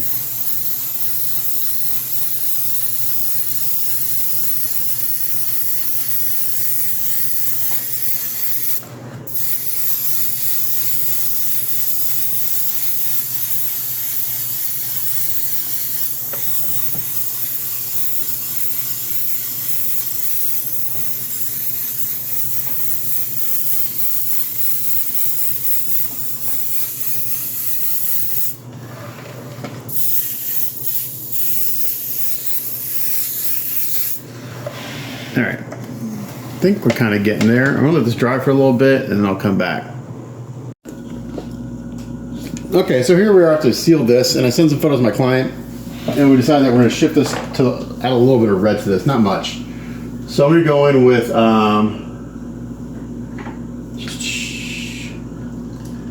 I've got something here I can put over it. Actually, you know what I might do?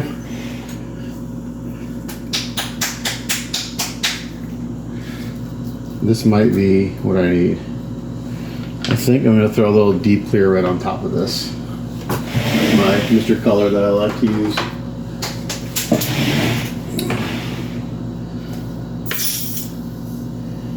Let's see. That could be thinned down a little bit more. I'm going to throw a little bit of red on top. Clear red. And this will help just tie it into the body a little bit more.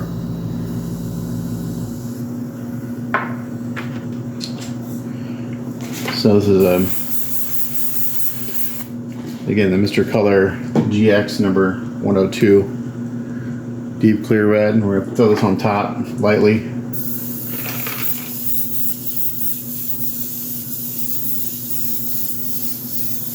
Just on the whole thing.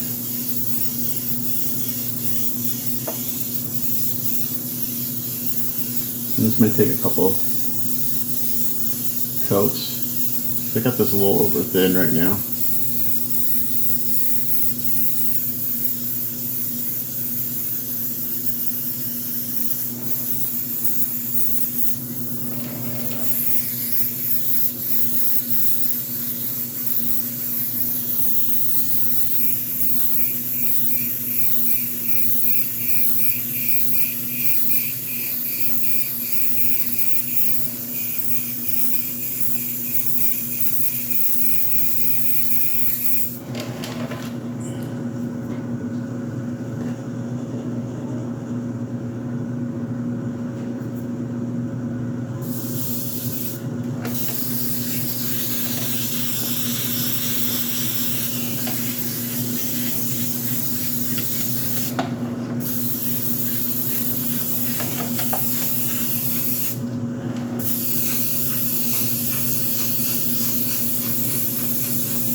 Just want to shift the color.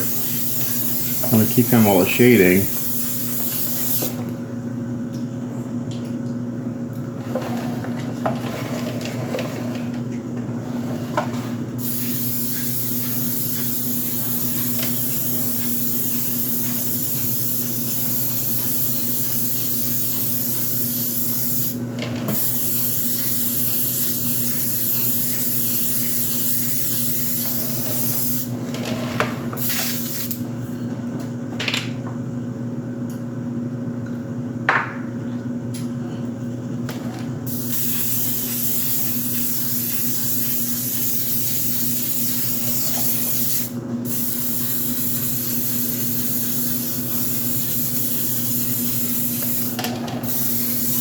Sometimes you just gotta work with it and play with it a little while. Sometimes it doesn't work out the first time you do something. This is one of those instances where I kind of thought I had what I wanted, and then my client's like, "Yeah, maybe a little more red." I think you're right.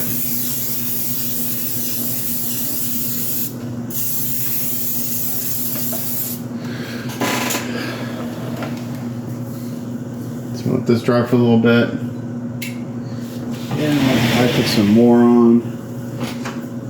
I'm actually just out of this color. It's like my favorite colors is this deep clear red. I go through it quite a bit. This is a great color for shading.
And I may go back in and hit the shadows a little bit more.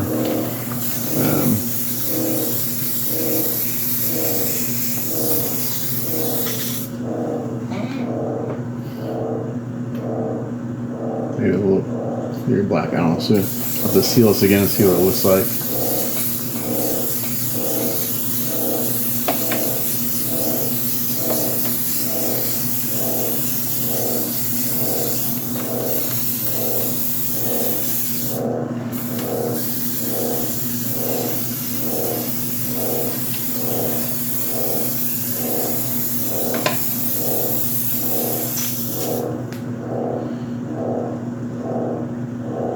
And hit the highlights a little bit more and get a little more red into it.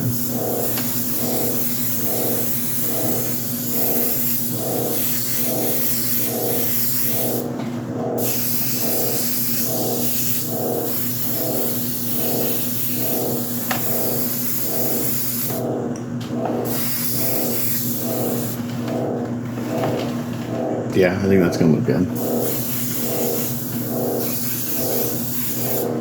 Alright, so I'm gonna let this dry for a little while. I got quite a bit of paint on there, and then I'll seal it again and see if I need to pump up the shadows at all. I won't be able to tell until I seal it. Okay, so I think it looks pretty good. It did shift the color quite a bit, but I'm gonna go back in and hit the shadows a little bit. So I took a little clear black and mixed it in with some of my clear red. I'm just going to kind of hit some of these over some of these shadows a little bit.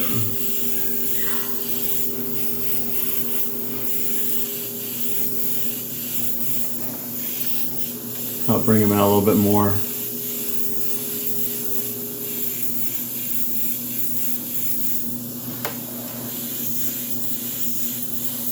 So there's a little bit of deep clear red with a little clear black. So I'll show you like a deep kind of red shadow.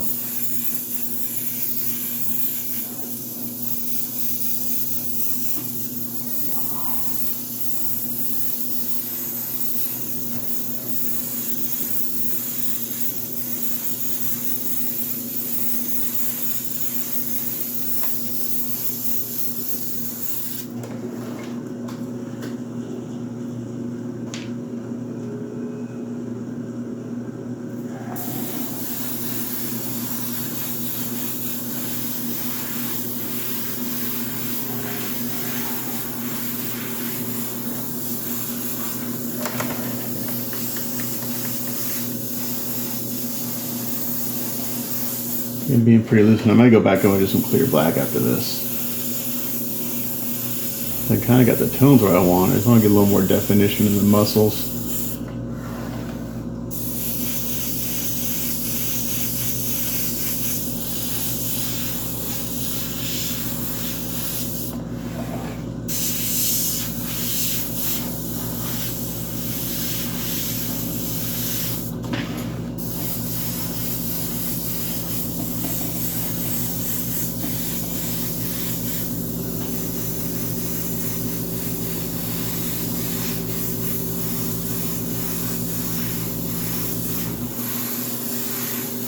Some of these deeper shadows.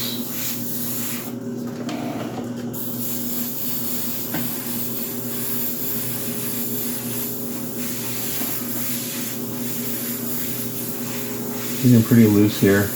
I did all the tight work in the beginning, so now I can be a little looser. Just gonna help blend things in a little bit more.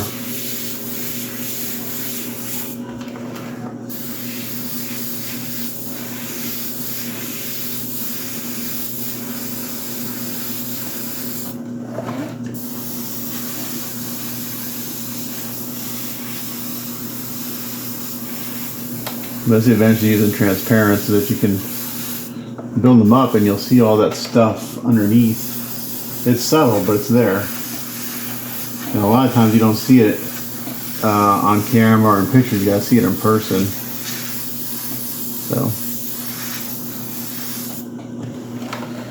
but that's looking pretty good. It's actually adding some nice deep red shadows.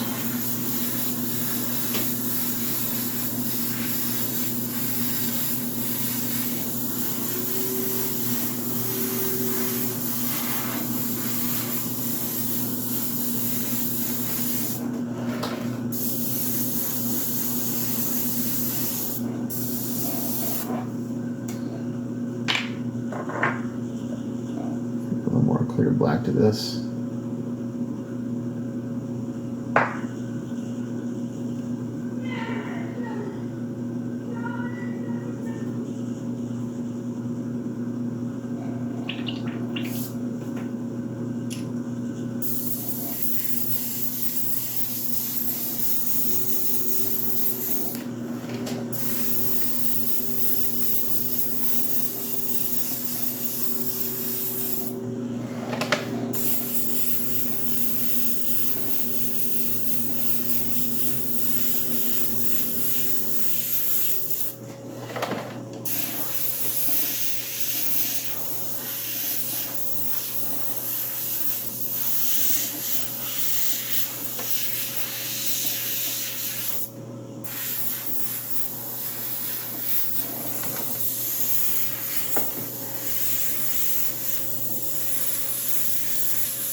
I think we're finally getting there.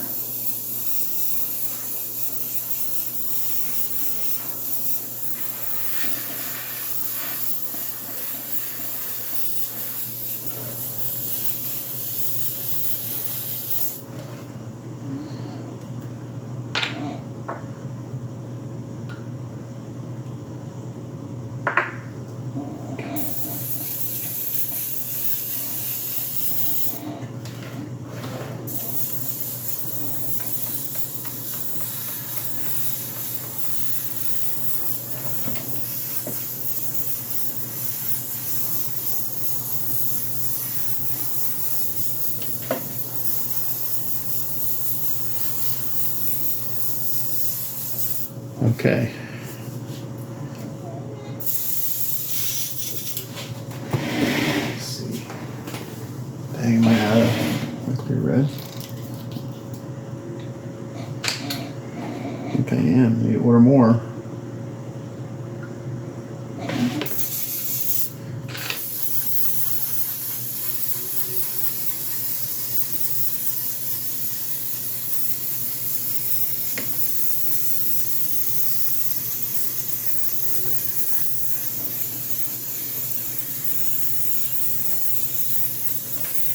A little more clear red, just to kind of a little more saturation in some areas.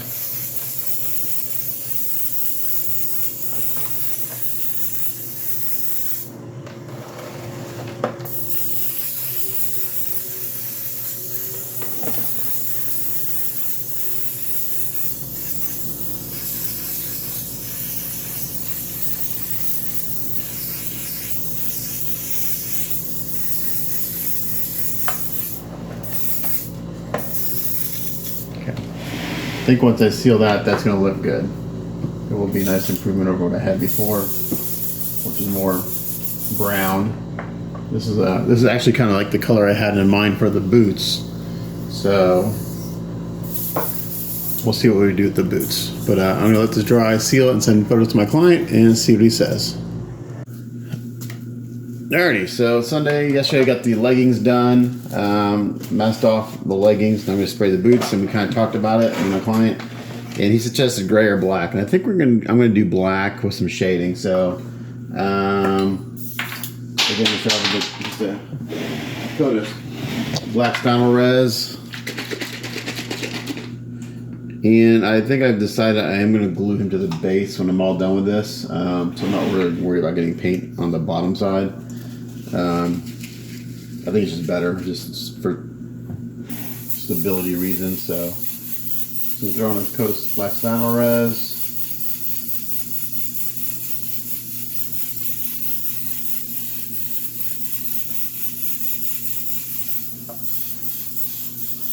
Today's Sunday. We'll see how much work I want to do today. I mean, technically, I could probably finish this up today if I put in enough hours. Let's see, I've got to resculpt the little prongs on the belt buckle. I'm going to do that with some, I've got some sculpting clay here that can sculpt them and bake them and glue them on and do that. We'll see. the belt might take a while to decide. I'm contemplating whether I should hand paint the belt or if I should mask it off and spray. So we'll see.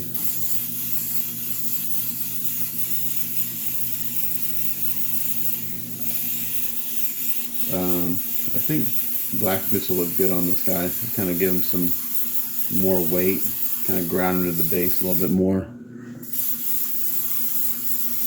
So I'm going to do this. I'm going to put on probably 2 nice coats of black solid res and let it dry again 15-20 minutes. And then I'll go and do some shading. And I don't know if I'm going to, I may give it a little tone. We'll see. But I kind of want to look black, so maybe I'll highlight with a different color than gray. Because the leggings are actually kind of what I had in mind for the boots. But it kind of turned out the way they did, and they look good.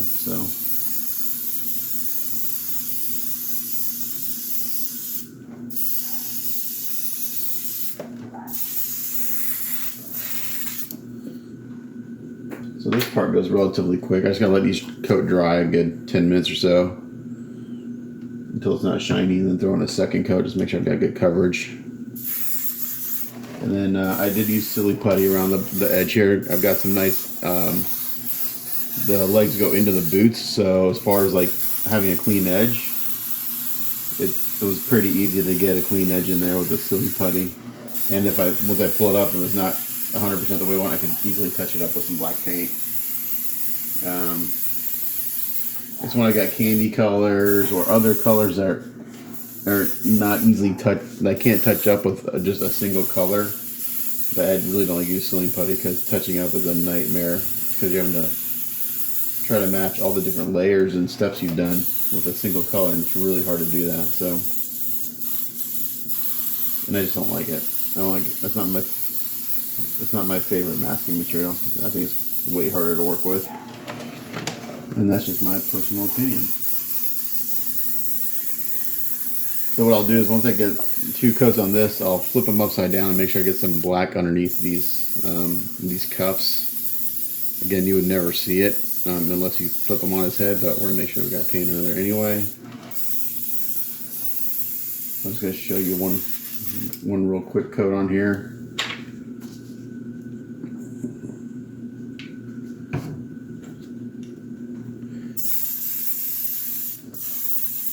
And then once I get the boots done, I'll unmask everything, and hopefully everything looks good. And if I do have some touch-ups on the red, I do have a metallic paint that I can use as a dark metallic red. That's not a candy color, but it'd be good for doing any edge touch-ups if I need to. So something to handle. Okay, so there you go. That's Style Res coat 1. I'll let this dry and I'll put a second coat on, and then we'll do some shading. Okay, so the black Style Res is dried. On my airbrush, I've got some Tamiya XF53 neutral gray. It's actually a really nice gray. It's kind of a warmer tone gray. So we're gonna go in here and start highlighting things.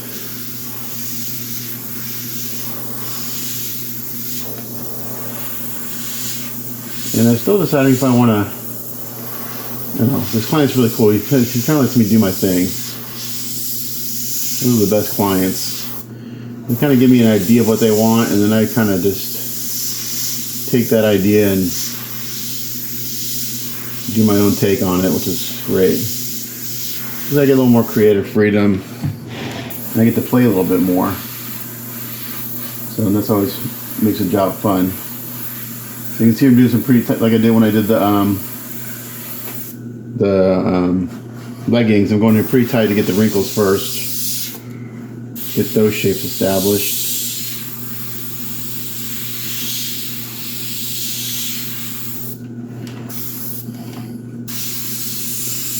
I'm still kind of thinking I want to do maybe a red boot. I don't know. We'll see. I'd really like it to tie back more to the body. So I'm actually what I'm gonna do. I'm gonna do this. I'm gonna highlight with the gray. And I'm going to mist some red over all this and send him some pictures to see if he likes it. If he doesn't like it, I'll redo it. But I think a really dark red boot would look better than black. So that's how my brain works when it is working. I look at a lot of people ask like what airbrush I use. I have a bunch of airbrushes. This is just my Iwata Nia. It's actually my cheapest airbrush, and I love it. I got 2 of them. They spray fantastic. You don't need a $400 airbrush to get really good results. It's just knowing how to use the tools. Now this is not going to get like super fine lines like a micron would get, because this has a 0.3 needle. You need like a 0.2 or a 0.1 needle to kind of get that fine line. But for what I do, it's perfect.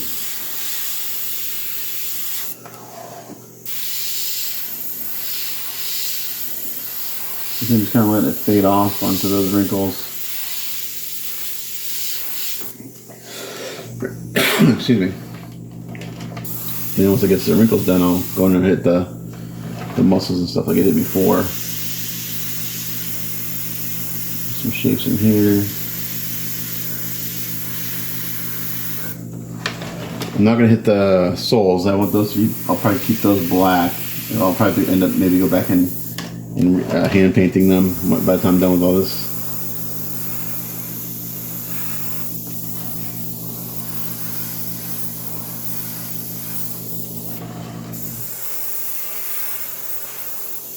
And back off is a pretty big wrinkle.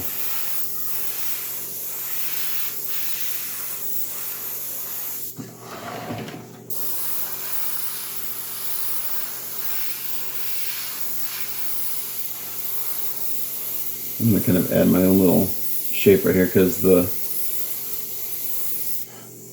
weight of the boot is causing it to kind of wrinkle that way. So I'm just gonna accentuate that a little bit with the paint, even though there's not really a wrinkle sculpted in there. I'm gonna kind of create one.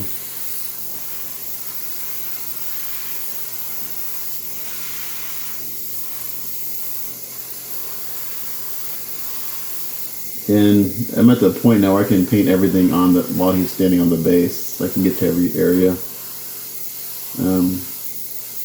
It's a little challenging, but I can get to it.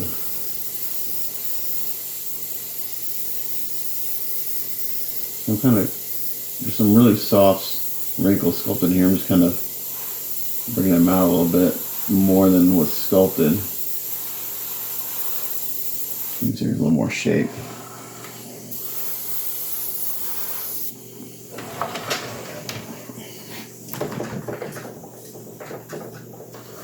If I can't see there because of the light.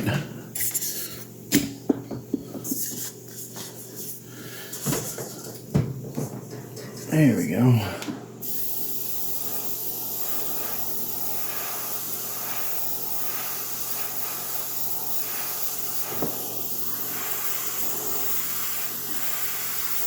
Hard wrinkle there.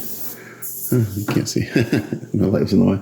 There's a hard wrinkle here. I think that's pretty heavy.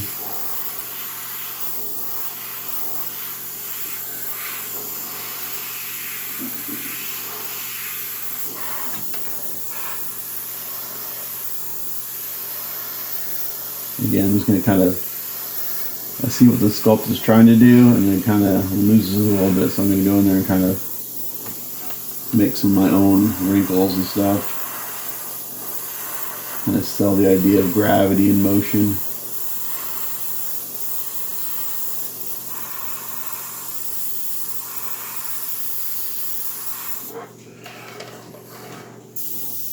Okay, so that's really it for the wrinkles on the, well, there's a little bit right here.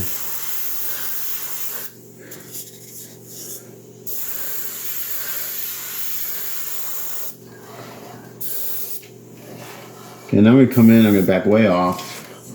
I'm going to hit like this area here, the ankle.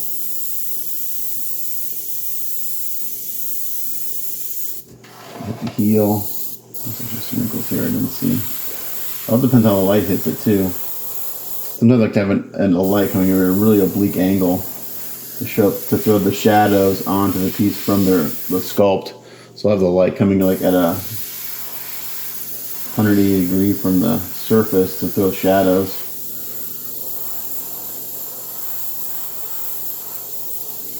back off and hit the heel.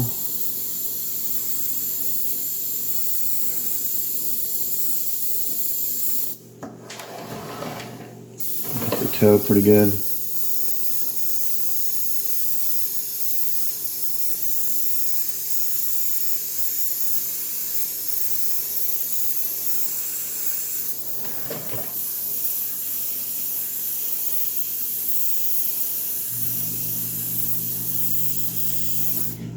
And we're gonna hit this part of the ankle. I'm gonna get lighter in there so you can see.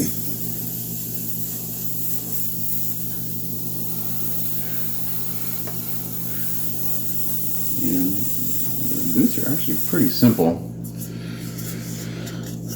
There's that. Let's do the other boot.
When you're tight, you hit the wrinkles.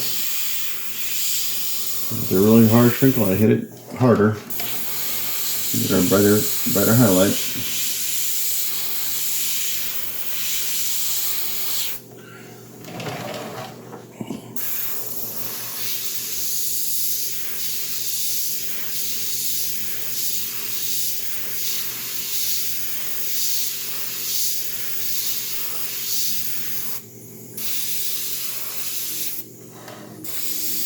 This one has a little more wrinkles in it than the other one does.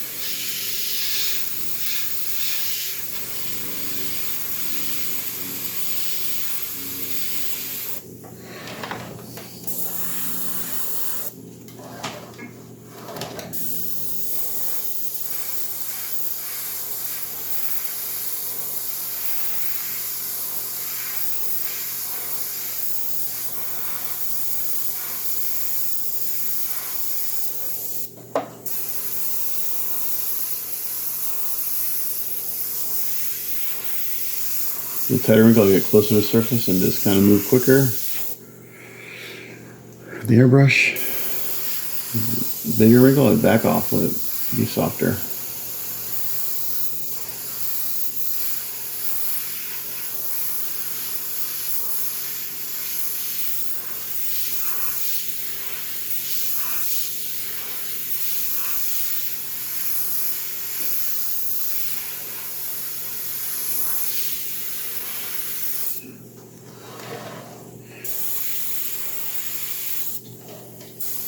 So you turn the light there and it casts a shadow. I can see this wrinkle now. I didn't see it before.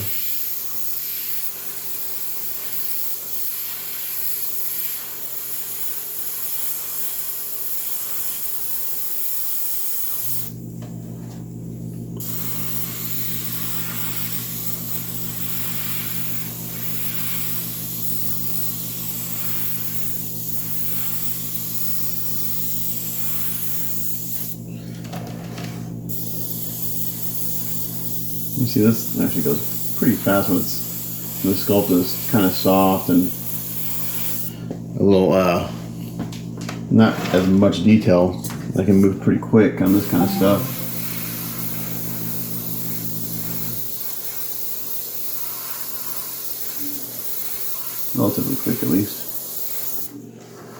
And then when I start getting in and doing, probably go back and we'll miss some red on this, and then we'll probably go back in and hit the shadows again.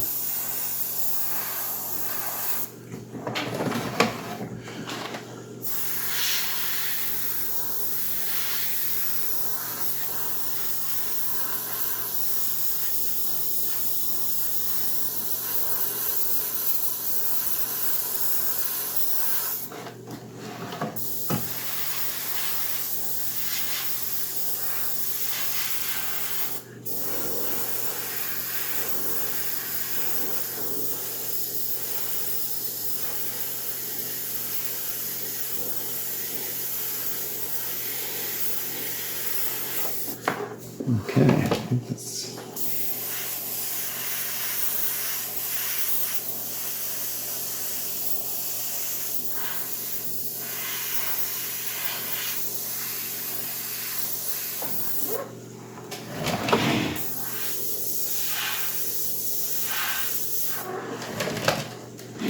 Alright, same thing here. Come in and hit the high spots, and the toes and stuff.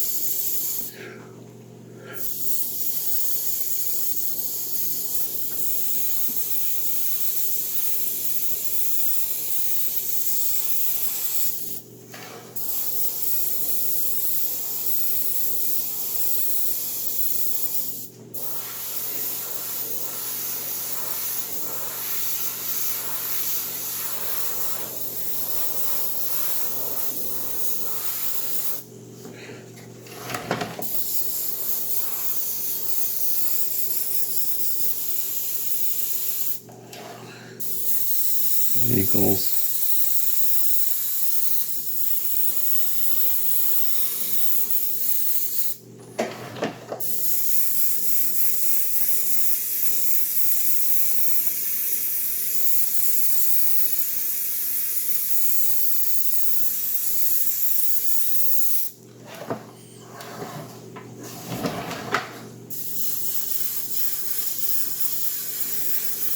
Okay, now what I'm going to do is I'm going to mist this gray on everything. Pretty light. Because I don't want to have just stark black. So I'm going to back off. Kind of mist this on.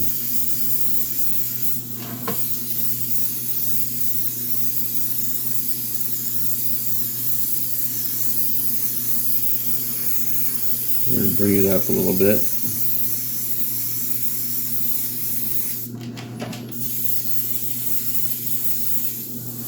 If I see a shadow, highlight missing, come here and hit it. Just like that.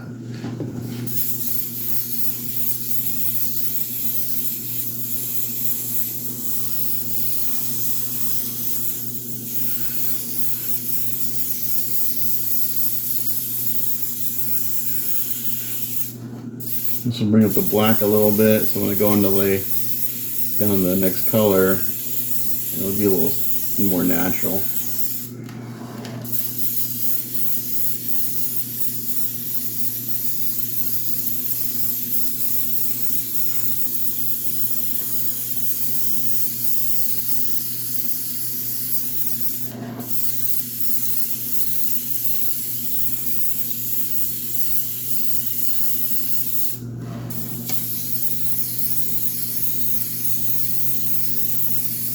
I wish I had a little exhaust fan on my workbench, but I don't.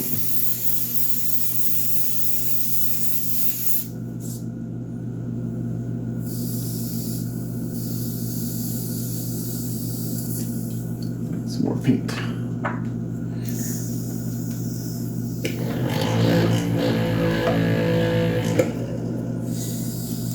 And I'll let this dry for 10-15 minutes. It'll dry down a little bit, and yeah.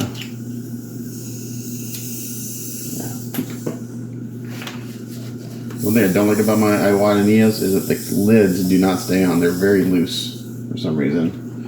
So actually I have to tape them on so they don't fall off and spill paint everywhere.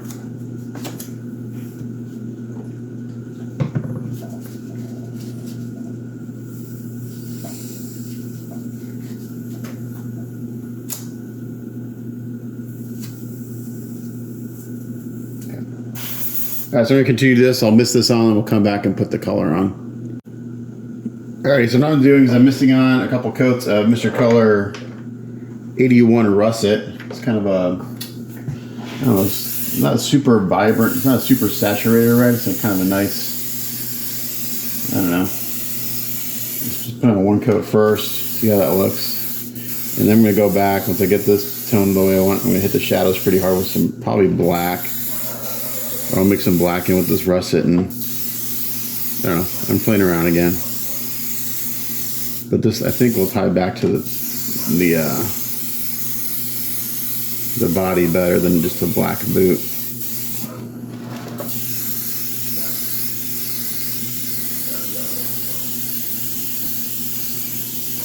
I'm putting on a pretty light.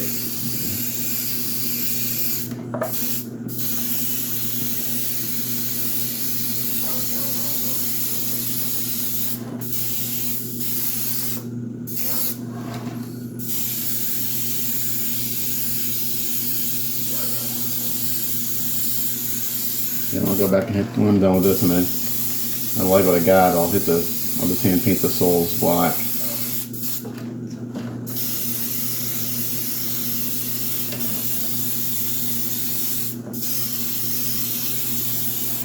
Probably do 2 coats of this russet.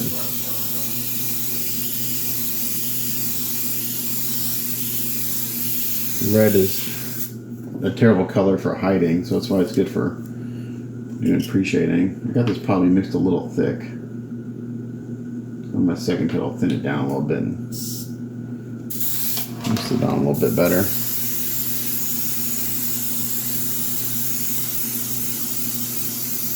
I can usually tell when it's not. It's a little thick by the way it sounds when it's coming out of the airbrush. You can kind of hear it. It doesn't sound real smooth. That's okay. It's still going on just fine.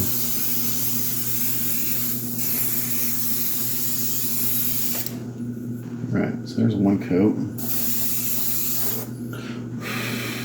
You can see all the mist in the air.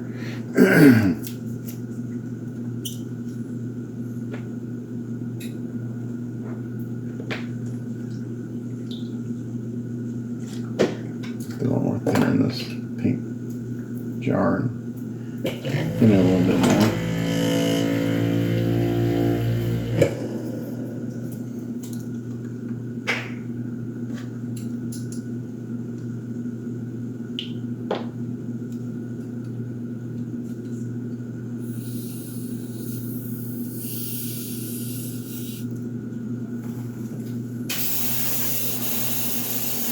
There we go. That sounds better.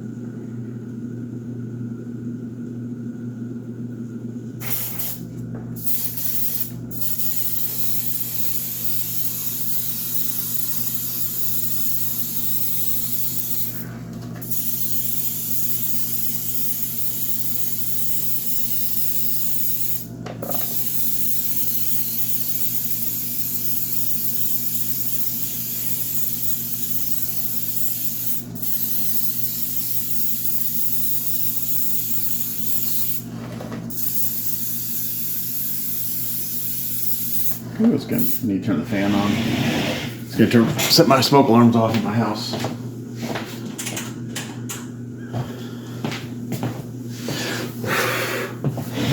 Actually, I should turn my window here.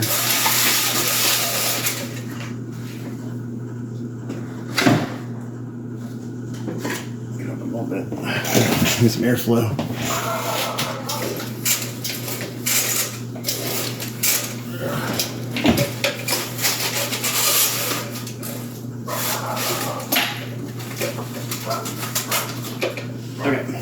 So anyway, get this going here.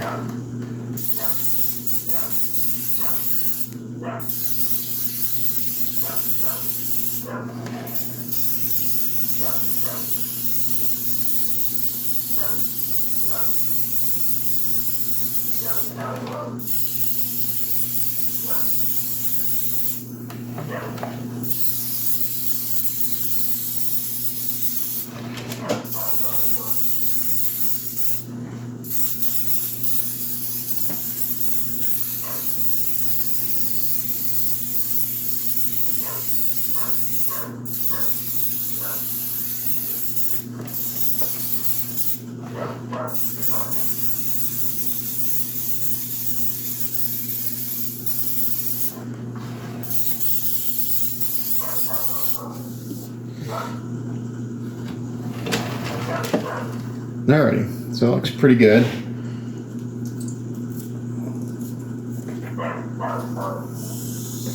Now, do I go clear black or do I go opaque black? I'm thinking clear black.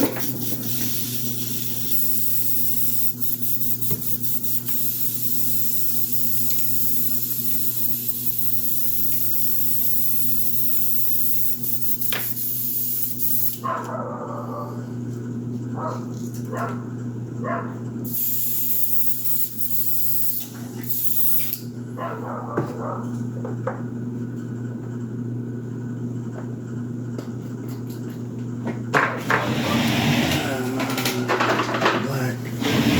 It should be thin.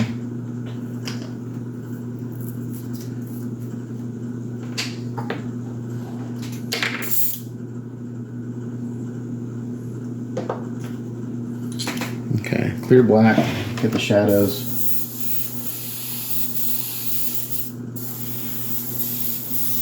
Okay, this is not thinned.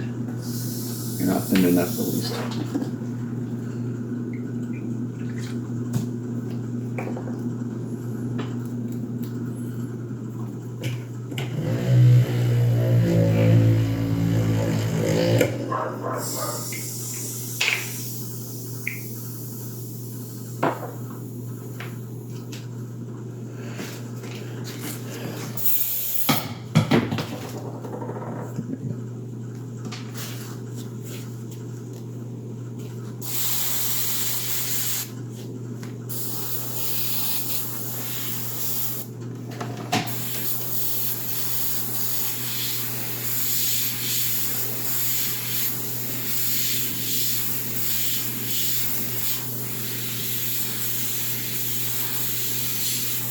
To load this on camera because this will take a while.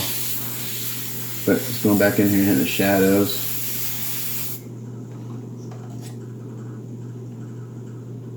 Maybe get this a little bit more.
Alright, I'm gonna do this off camera and I'll come back when I'm happy with it.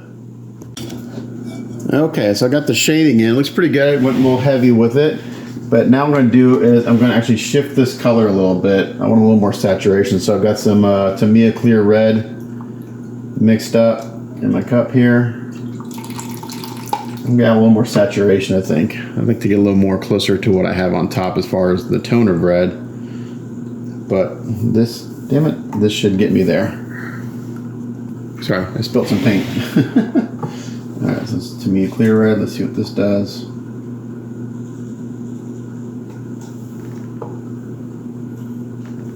Where's my lid? There it is.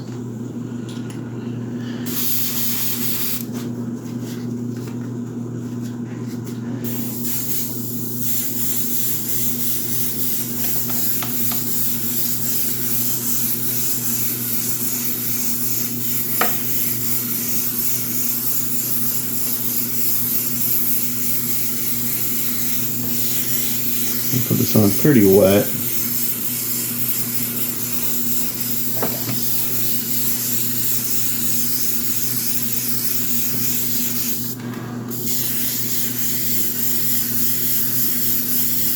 Sure, get even coverage. These are clear.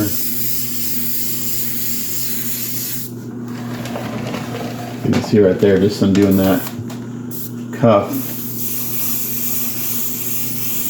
the color change. So I think you can see it, and I can see it.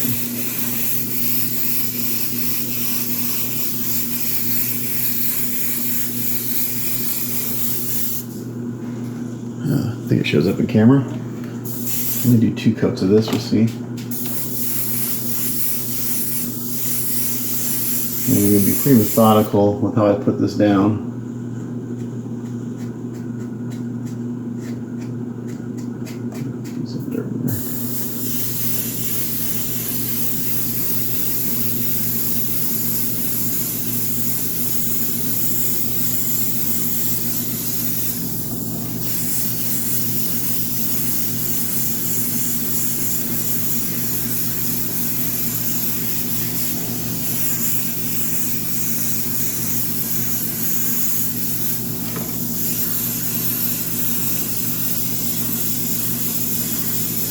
You can go back in a little more clear black if I want to, if I want a little more contrast, but I think this is going to look pretty good.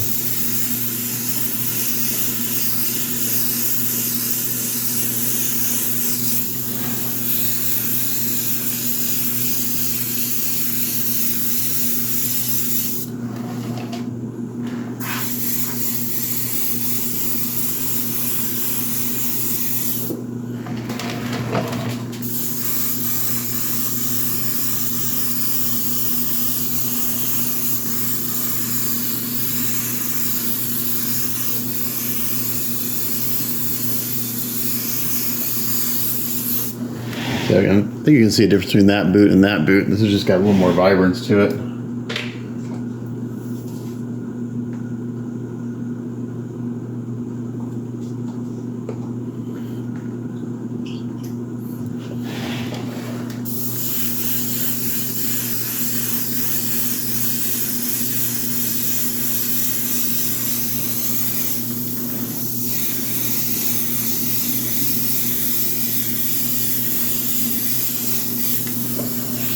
I hope he likes this because this is a lot of work getting it this far, so I think it's going to look pretty good, I think. Kind of looking through what I have up top.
Alright, so that's one wet coat on everything. It's looking pretty good. I could probably do a little more shading on this boot over here. With some clear black. I'm gonna do that real quick. I want a little heavier on the other boot. Before I put more clear red, I'm gonna go in here and hit this a little harder.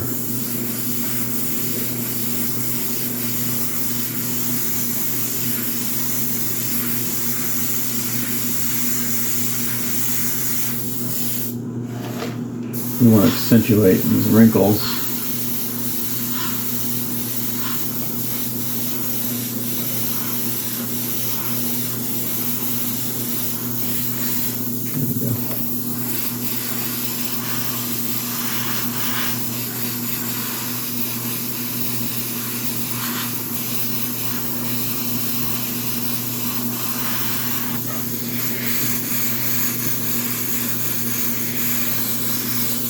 Great thing about working with clears is you can go back and forth relatively easily without really affecting the color too much. You're just using a bunch of transparent layers.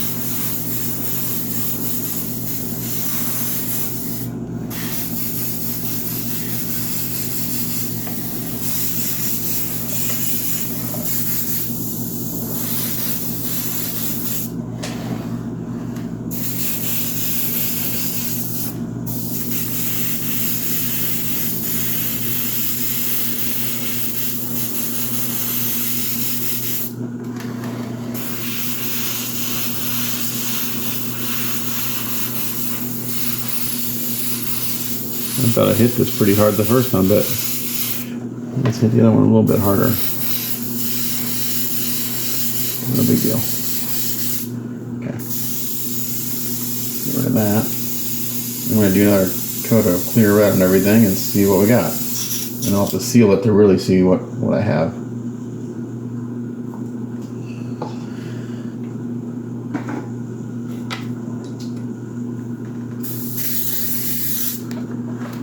And these reds, these clear red, man, it's like you first put it on, and to me a red, and specifically when you first put it on, it actually looks kind of orange. A little kind of odd. It's like, what the hell? It's supposed to be clear red, but as you add layer it on more, it gets deeper. So it kind of throws you off.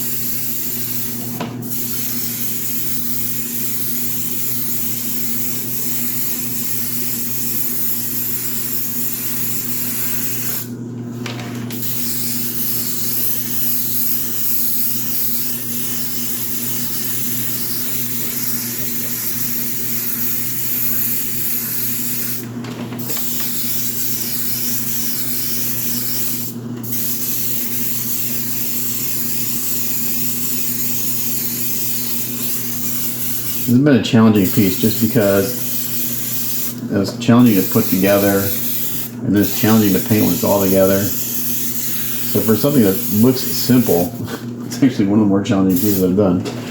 Okay, that's gonna look really good, I think. That second coat on there. I'm gonna have to let this dry for a while because I got a lot of paint on. If I see it, there needs a little more saturation, just hit it again.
Okay. Let's take a look here. It looks pretty similar in these boots. It is hard when you're doing clears to make sure that everything looks the same as far as tone goes, so.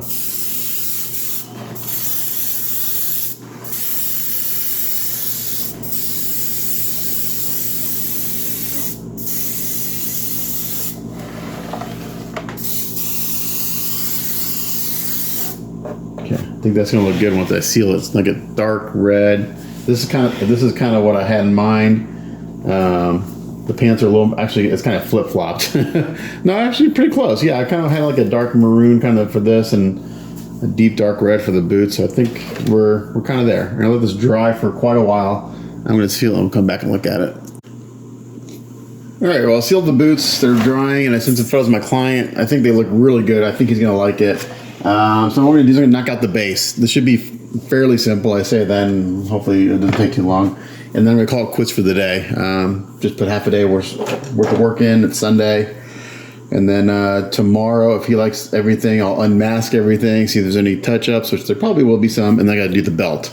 So I'll be tomorrow. Hopefully I'll have this thing finished tomorrow. So I just went through and I reprimed this thing in some Krylon gray primer. And I'm gonna give it a wash. And we're just not gonna do, probably going with the dark brown wash. Again, one of my favorites, Vallejo washes. Go in here and just so it's just not gray. But I'm gonna get this down in all the nooks and crannies.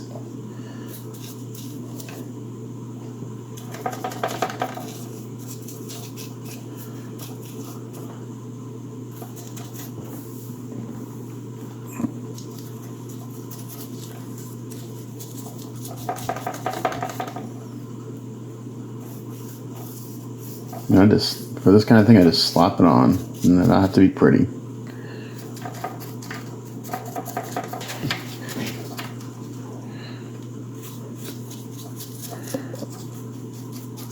And this is one of the few types of paints that actually dries lighter than when it goes on, because it's mostly, I'm assuming it's just mostly water with some pigment in it or whatever the carriers that they use.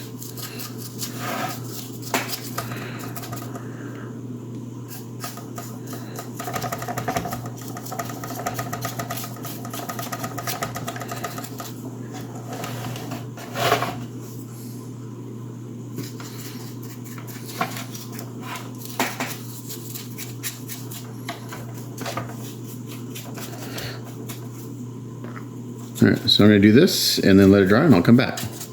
Okay, so I just put down the dark brown wash. While this is wet, I'm gonna go in there and add a little black in a couple areas. Black wash. While it's wet, just to kind of let it kind of meld and blend together. And then this is in there pretty wet, so it's gonna take a while to dry, but I really can't hit with a hairdryer because then the wash gets moved around. So I just want to get some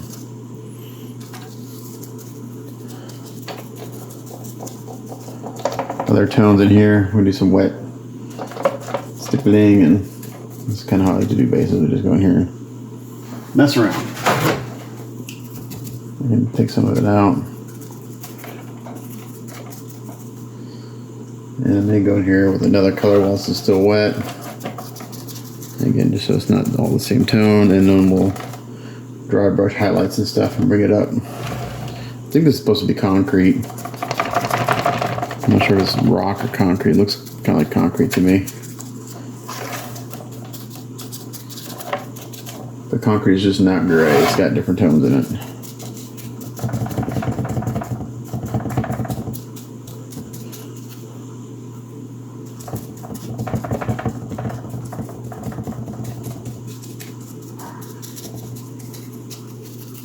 And I think in the very end I'll paint this, I'm thinking about painting this bottom part black, we'll see. Or I just may airbrush it really dark, just airbrush some dark wash on it to darken it down. That's probably all I'm gonna do. Just airbrush the black wash on that. And we'll just kind of give it a shadow.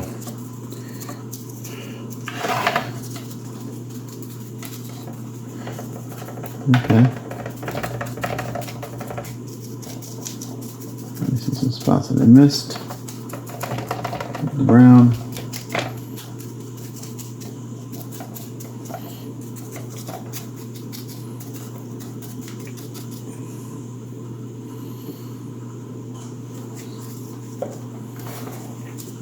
Really kind of just trying to hit the crevices with the black, but if I get some on top, it's okay. Not the end of the world, because again, the more inconsistent and the less perfect this looks, the better it is.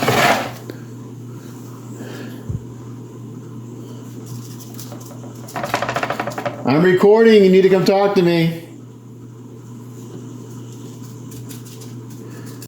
I love it. My family, we never talk to each other in our house. We call each other on our cell phone. So my son just called me and it interrupted the recording. Anyway, the more inconsistent this looks, the better it will look in the end. The more natural.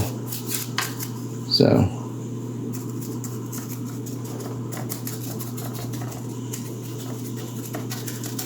Alright. That's looking pretty good. Get some randomness going on. Do I want to do any other colors? I mean, I got gray, but I already got a gray on there. Maybe some European dust. A light tan.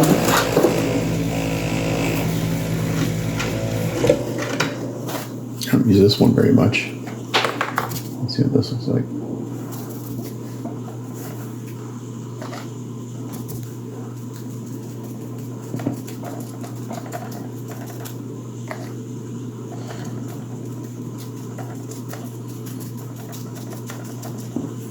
I love stippling. It just gives everything a really nice natural look.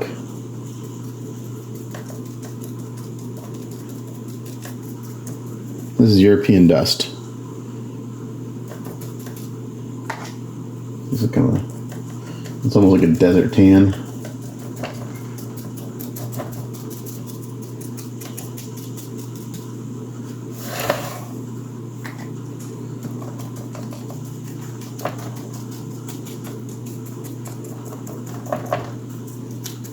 Okay.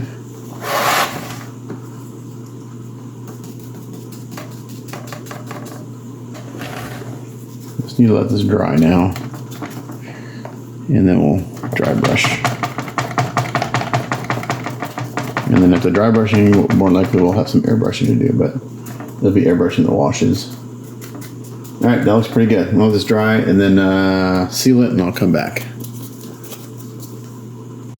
Alright, so I sealed that. It's actually darker than I thought it would be, but it's fine. We're going to bring it up. I'm going to use my usual Adidas. This is Rainy Day Gray. This is actually a cool gray. So I got my brush. I slightly damped it, took all the water off on the brush. I've got a towel here on my lap that I use for cleaning off my brushes when I do dry brushing. And then Mr. Brent over at Ground Affected. I learned a couple tips and tricks for dry brushing. Apparently I've been doing it wrong all these years. But damping the brush makes a big difference, and then just testing it on your hand to see how much paint comes off. You want just a little bit of paint coming off. I got a big brush here. And just real soft. I'm not putting any pressure on the brush.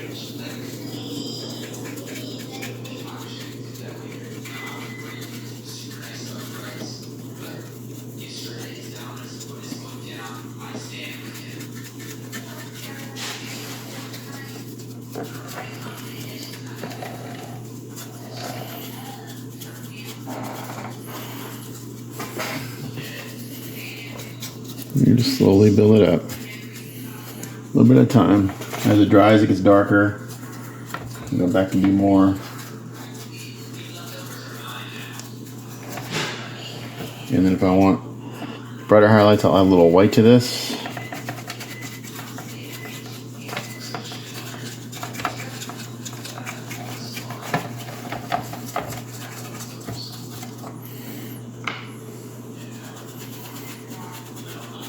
This takes a little while to build it up. You don't want to do it too fast.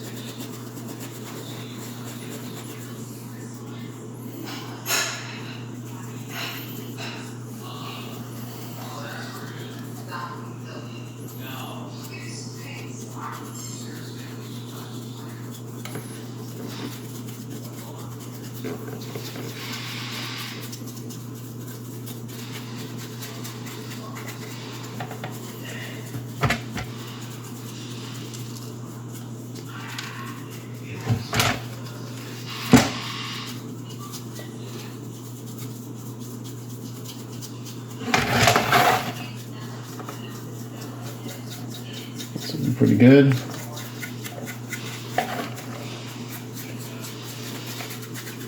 This nice warm concrete / stone, whatever this is supposed to be, look. That is. Been picking silicone out of this base for quite a while, so this is definitely a later piece in the molds. Another piece of silicone right there.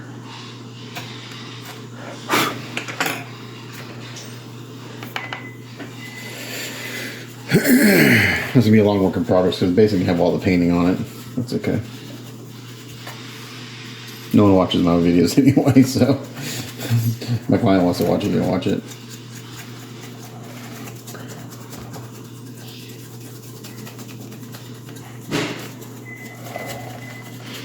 So right now I'm just kind of get this a little bit on everything, and then I'll go into one more level of highlights. And then I'll probably, like I said, airbrush some wash into the crevices and on the plinth of the base. Oh, maybe we'll just leave it. I don't know. We'll see. We'll see how it looks when I'm done. I'm digging what's going on here.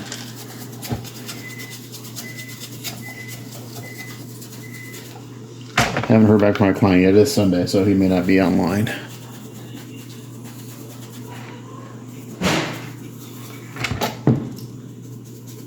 Do need to paint the bottom black. Like I said, I'm like 99% sure I'm going to go ahead and glue him to the base.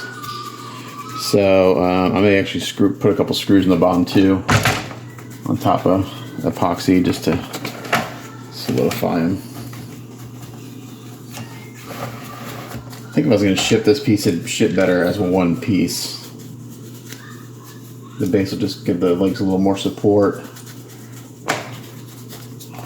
Okay, now I'm putting a little more pressure on my brush as the paint kind of gets off. I'm not going to reload my brush. I'm just going to put a little bit more pressure.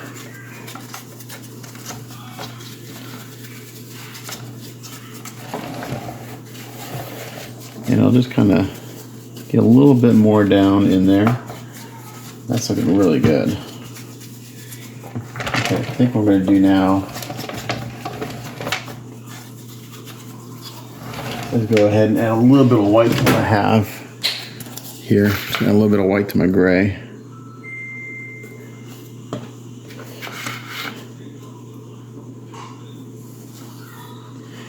Let's mix it in with the brush.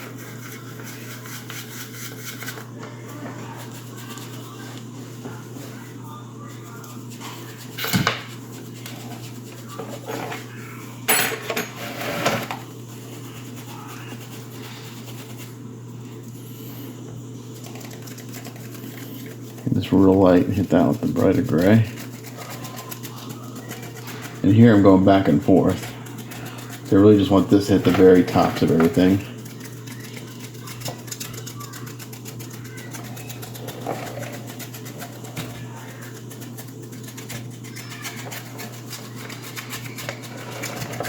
So depending on how you use your brush, going back and forth, this is just going to get the very edges. It's not going to get it. It's not going to get down in the field areas too much. It's just gonna a little more white. It's probably gonna be too bright. I need to take a lot of this off. That's pure, almost pure white. You really don't want to highlight with pure white.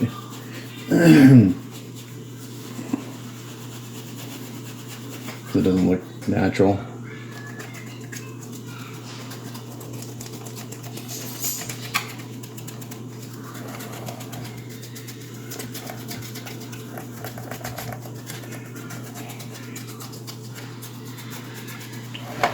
That's looking pretty good.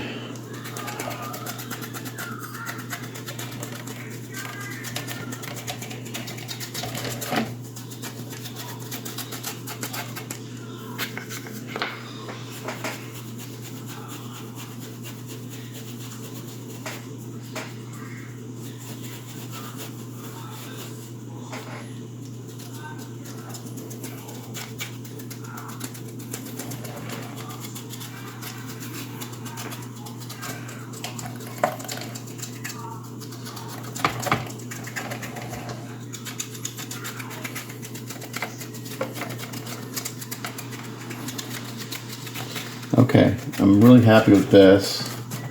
Now I'm gonna do is I am gonna go in here, airbrush a little bit.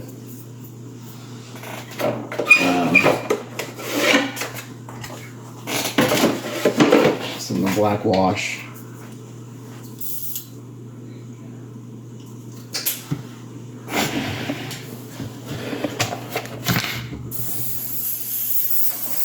Down here. I don't want it 100% opaque, I just want it darker. Then I'll never get 100% opaqueness with the black wash anyway. I have to use paint in this. Just want this to be a little darker. It'll ground it better.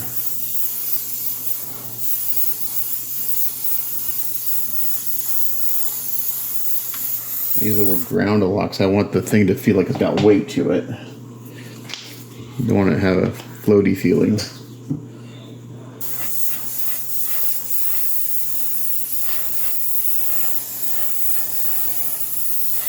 I can put this on pretty wet. It'll dry fast since I'm airbrushing it. Put on a couple coats. Yeah, see that? It's just another.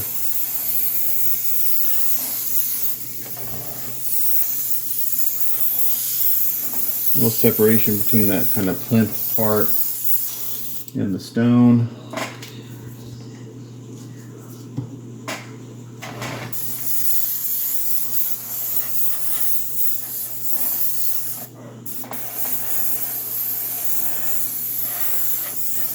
I'm not being real careful about getting it on the rocks. I don't care. Just have a little more shadow there. And I'm going to kind of come in here and hit some of these little crevices, little light, deep crevices very lightly to have a little more contrast. I always like to do this after highlighting because then you got all the highlights, but they're just, it just looks natural. I can go do this pretty quick. And then I think the base may be done. I can separate some rocks here and there, add a little shadow there. I can add shadow around the feet. I could do that. Like that.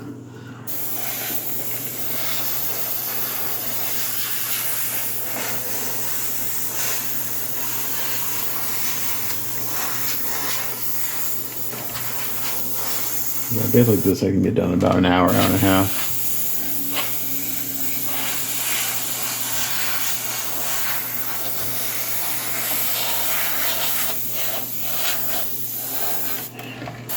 Shadow here. Well, the areas that I added where I went and fixed the broken off pieces look pretty good. I really can't tell any difference between what I did and what's here, so that's a good thing.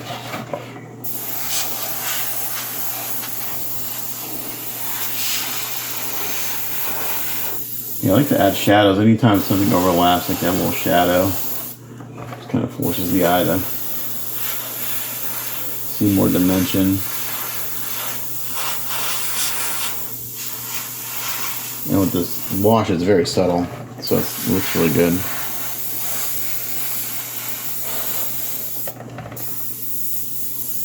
Shadow here on this foot. Subtle, just like that.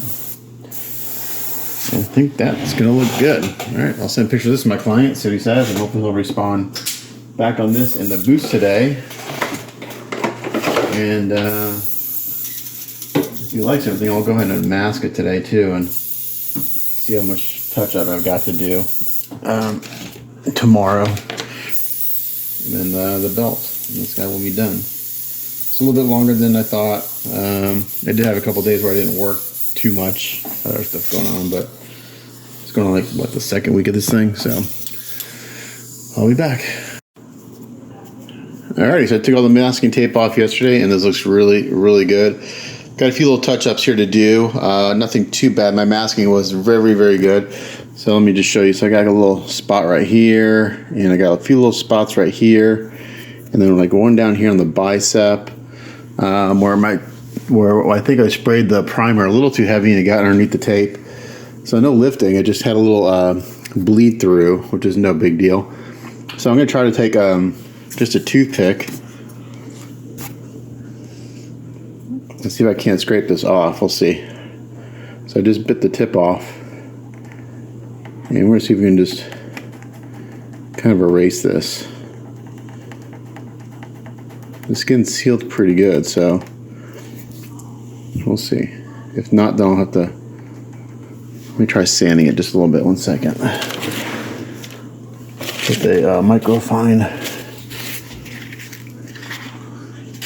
I can avoid painting it. There we go. So I'm just going here real lightly with the microfine sponge, which is like 1,000 grit sandpaper. I'm just kind of erasing that little spot. So if your surface is sealed well, you can go in and kind of do that. You can kind of erase things. In between that and this, that's pretty much gone. So I'm going to do that and get rid of all those little spots. The fingernails actually look pretty good. I kind of like them now. I thought about retouching them up, but you know, they're kind of messy, kind of like he is. So anyway, this looks really good. I don't see any other spots that need touch up, really, just those few littles. So I'm going to do that. And then after that, before I do the belt and finish this guy up, I've got to replace these guys here. And I've got a couple ideas on how to do that. I've got some sculpting clay. I can sculpt them and then bake them in the oven to glue them back on, and then we'll paint the belt. And after the belt's done, he's pretty much done. So yeah, I'm going to go through and clean up those little areas where the paint kind of got underneath the tape a little bit. But yeah, my masking is really good. This is all really tedious in here, getting rid of all these corners and stuff. Even all the masking behind his arms that you don't even see turned out really, really well. So the tricky part with this, with him being all one piece, is cleaning up dry spray. So when you're spraying like the sealer, if you can't get it on like in an even coat, you get dry, all the overspray gets on there and it dries like with a rough texture. So even on the boots I was getting it, but the way I fixed that is I put on kind of a medium coat of the sealer, I let it dry, and I put on a heavy coat. And then I just kind of smooth it out with the sealer, and it turned out really nice. So the boots look great, got a nice leather feel to them. The leggings look like kind of like a maroon dark leather. So yeah, everything's turning out really well. My client's loving it. So I'm gonna, once I'm ready to work on the belt, I'll come back. Okay, so I got my touch-ups done. I am gonna glue them to the base. What I'm gonna do is I'm gonna actually come in here. I'm gonna actually take off some of this paint. So I've got bare resin, and I'm gonna epoxy into the base. So in the beginning, I added pins to the keys of his foot. And between that, filling these holes with epoxy, and getting epoxy between his foot and the base should make a nice bond. So I'm going to go ahead and get that done. And that epoxy can cure while I continue to paint on them. So I'm just going to take this down back to bare resin. And I'm going to probably have to do some touch-ups after I put this on, because I'm going to use quite a bit of epoxy. Oh, I may be out of epoxy. Do I have enough? Let's see. I might have just enough. Oof, this is gonna be close. We'll see. I'm gonna mix this up and get them glued to the base. So I'm gonna take this down to bare resin, using some paint thinner. And I'm gonna do the same thing to the bottom of its feet. In between getting this to bare resin and getting the peg down to bare resin, we'll have a good bond. Maybe I can sand it a little bit too.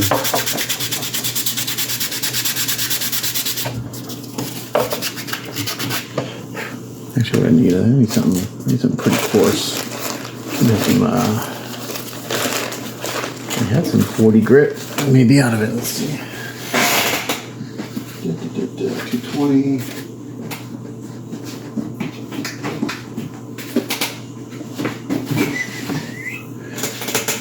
I'm taking 40 grit. I want something pretty rough. There we go. Here's a little piece. I don't need a lot. Here's a little piece of 40 grit, or 60 grit actually.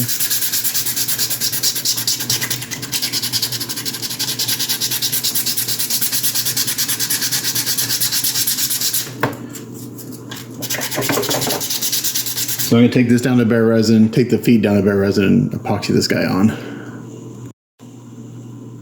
Alright, so I glued him to the base, epoxy's drying, so now I'm replacing these little prongs from the belt.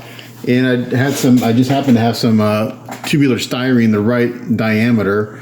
I was going to use like some sculpting clay, baking clay, but this is the perfect size. So what I'm doing, I got one done already here. And what I've done is I've taken the heat gun on low setting, get this away from the sculpture so it gets pretty hot. I'm just kind of warming this up. It doesn't take long.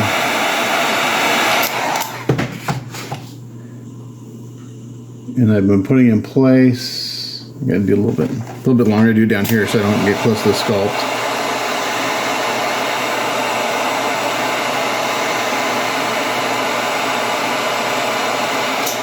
There we go. Now it's like a lint noodle. I put it in the hole of the belt, and I put it down in place, and hopefully before it cools down I can get the right shape.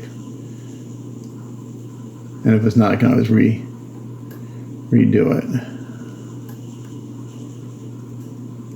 So it's cooled down already. Now what I'm going to do is I'm going to sand this end.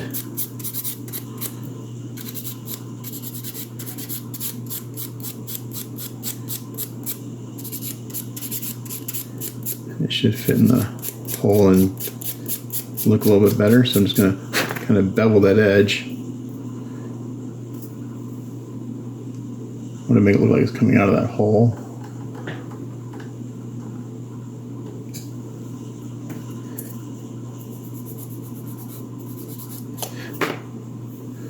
We have to do that end again.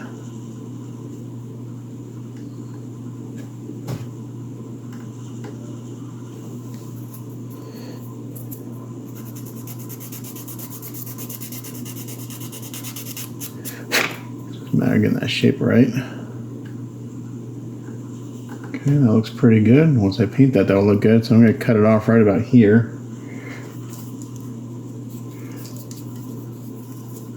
Cut just a hair longer than I need.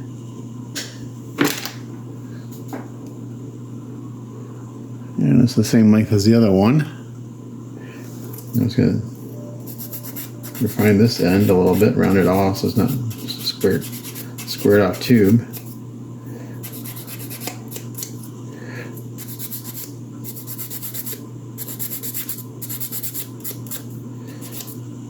So my client initially thought I should just fill those voids in, but this is actually quicker.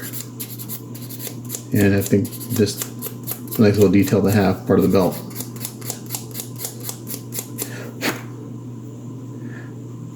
I'm not sure at what point those broke off, but they broke off at some point.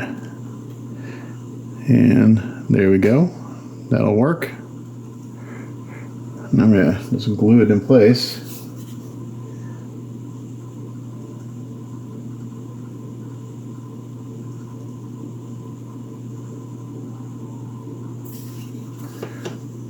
Some thick CA.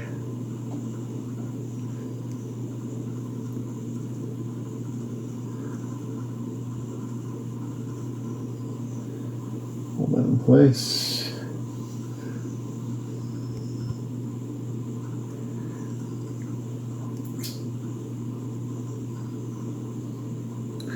And I had some kicker here. So instead of spraying this kicker on, I'm going to take a brush. Is that one? And just drip a little bit down. I don't get CA over, or the kicker. The kicker doesn't hurt the paint, but there we go. And we'll let that sit up for a second, and then we can paint the belt. Now for the belt, I'm going to just hand paint it. I thought about masking off, but I don't want to spend hours and hours masking. And I think I'm just going to do black. I think I'm just doing a black belt. I think it looked the best, so I'll I'll do a little bit of this on camera and then it's pretty simple. And I may do a little weathering on it, but I'm just gonna get some black craft paint. I need to pull this away from my wall a little bit so when I spin it, it doesn't hit my tools hanging.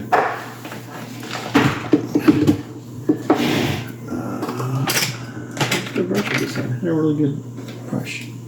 Here it is. And it's just a matter of, and I'll have to move my lights around to see what I'm doing, but actually I need to clean this brush.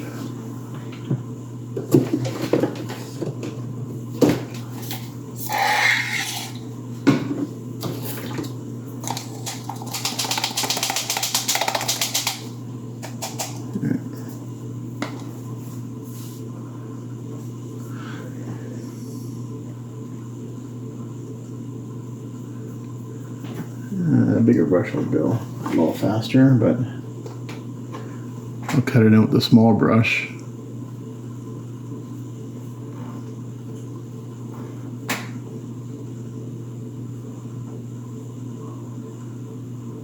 I can get most of it done with this large flat brush. Again, the hard part will be getting the areas that are hard to see with them being one piece, but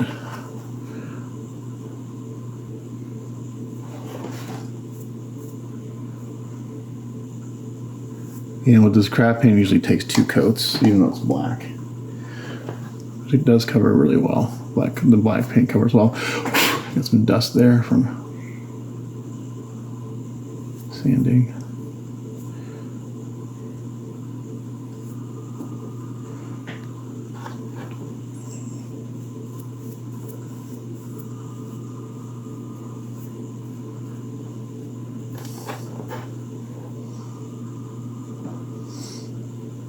Right now I'm just concerned about getting the big flat area, and I'll go back and cut it in. But this I can show on camera pretty easy.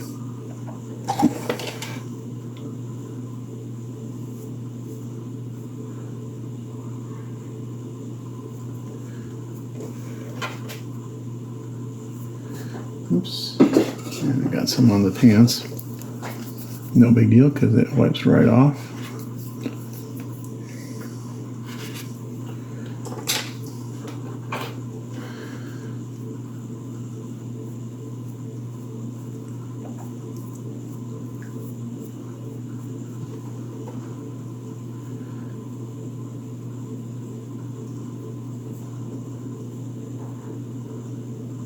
With the craft paint, you really gotta let it dry pretty well before you can put on the next coat, because it'll just lift off your previous coat if you don't let it dry long enough.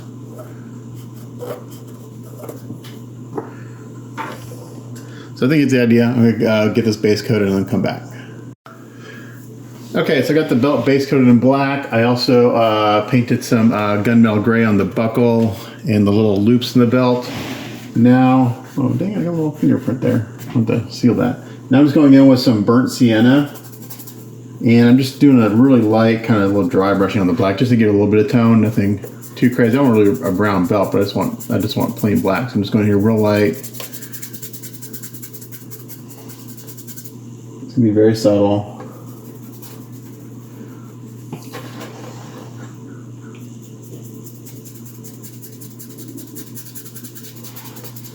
Not a lot of detail in this belt, but we're gonna just give it a little bit of tone.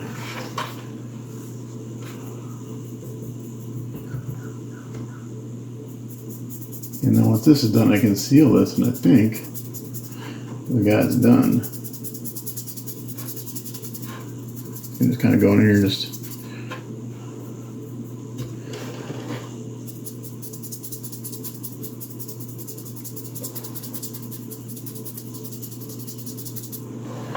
that's good. This one's not just plain pure black.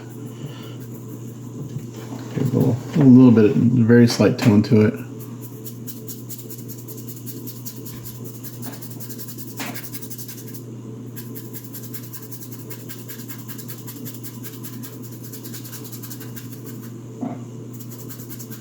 I can't even tell on camera that's doing anything, but I can see it.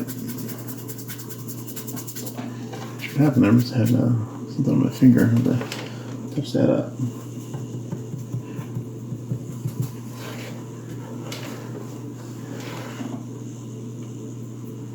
Oops. Too much. Oops, too much. Take some of that off.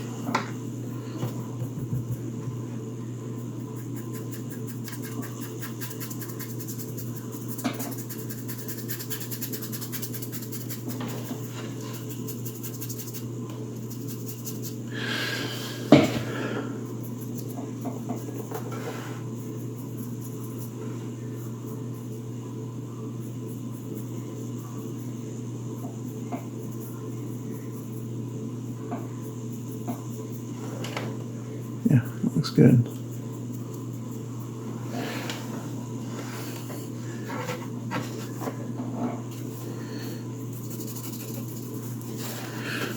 I really need some better light in my workshop here. I need like a big overhead light. These spotlights are okay, but they're just really harsh. They're not great for recording or anything.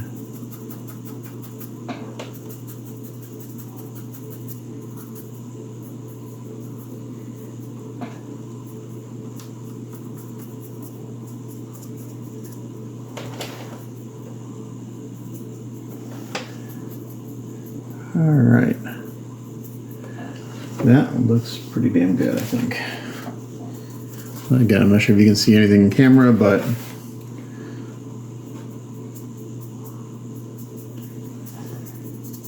just give it a little bit of something. It just helps ties it in with the rest of the color scheme, kind of reddish tones. Burnt sienna's got a nice warm rusty tone to it.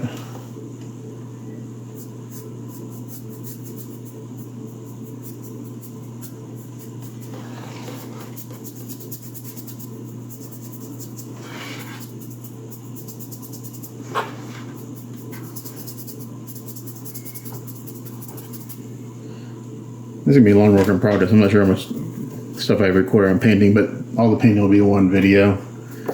So anyone who wants to, the 3 people that want to watch it, can see everything.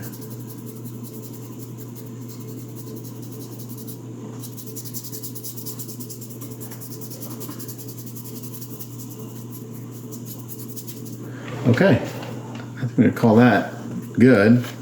Let that dry for a little bit. I'll seal it. And that's gonna be the end of this work in progress. And then I'm gonna come back and I'll do another video of it finished. So thanks for watching this work in progress. Painting is complete. And the next video will just be an overview of the processes and everything. So thanks for watching. Stay tuned for the final video.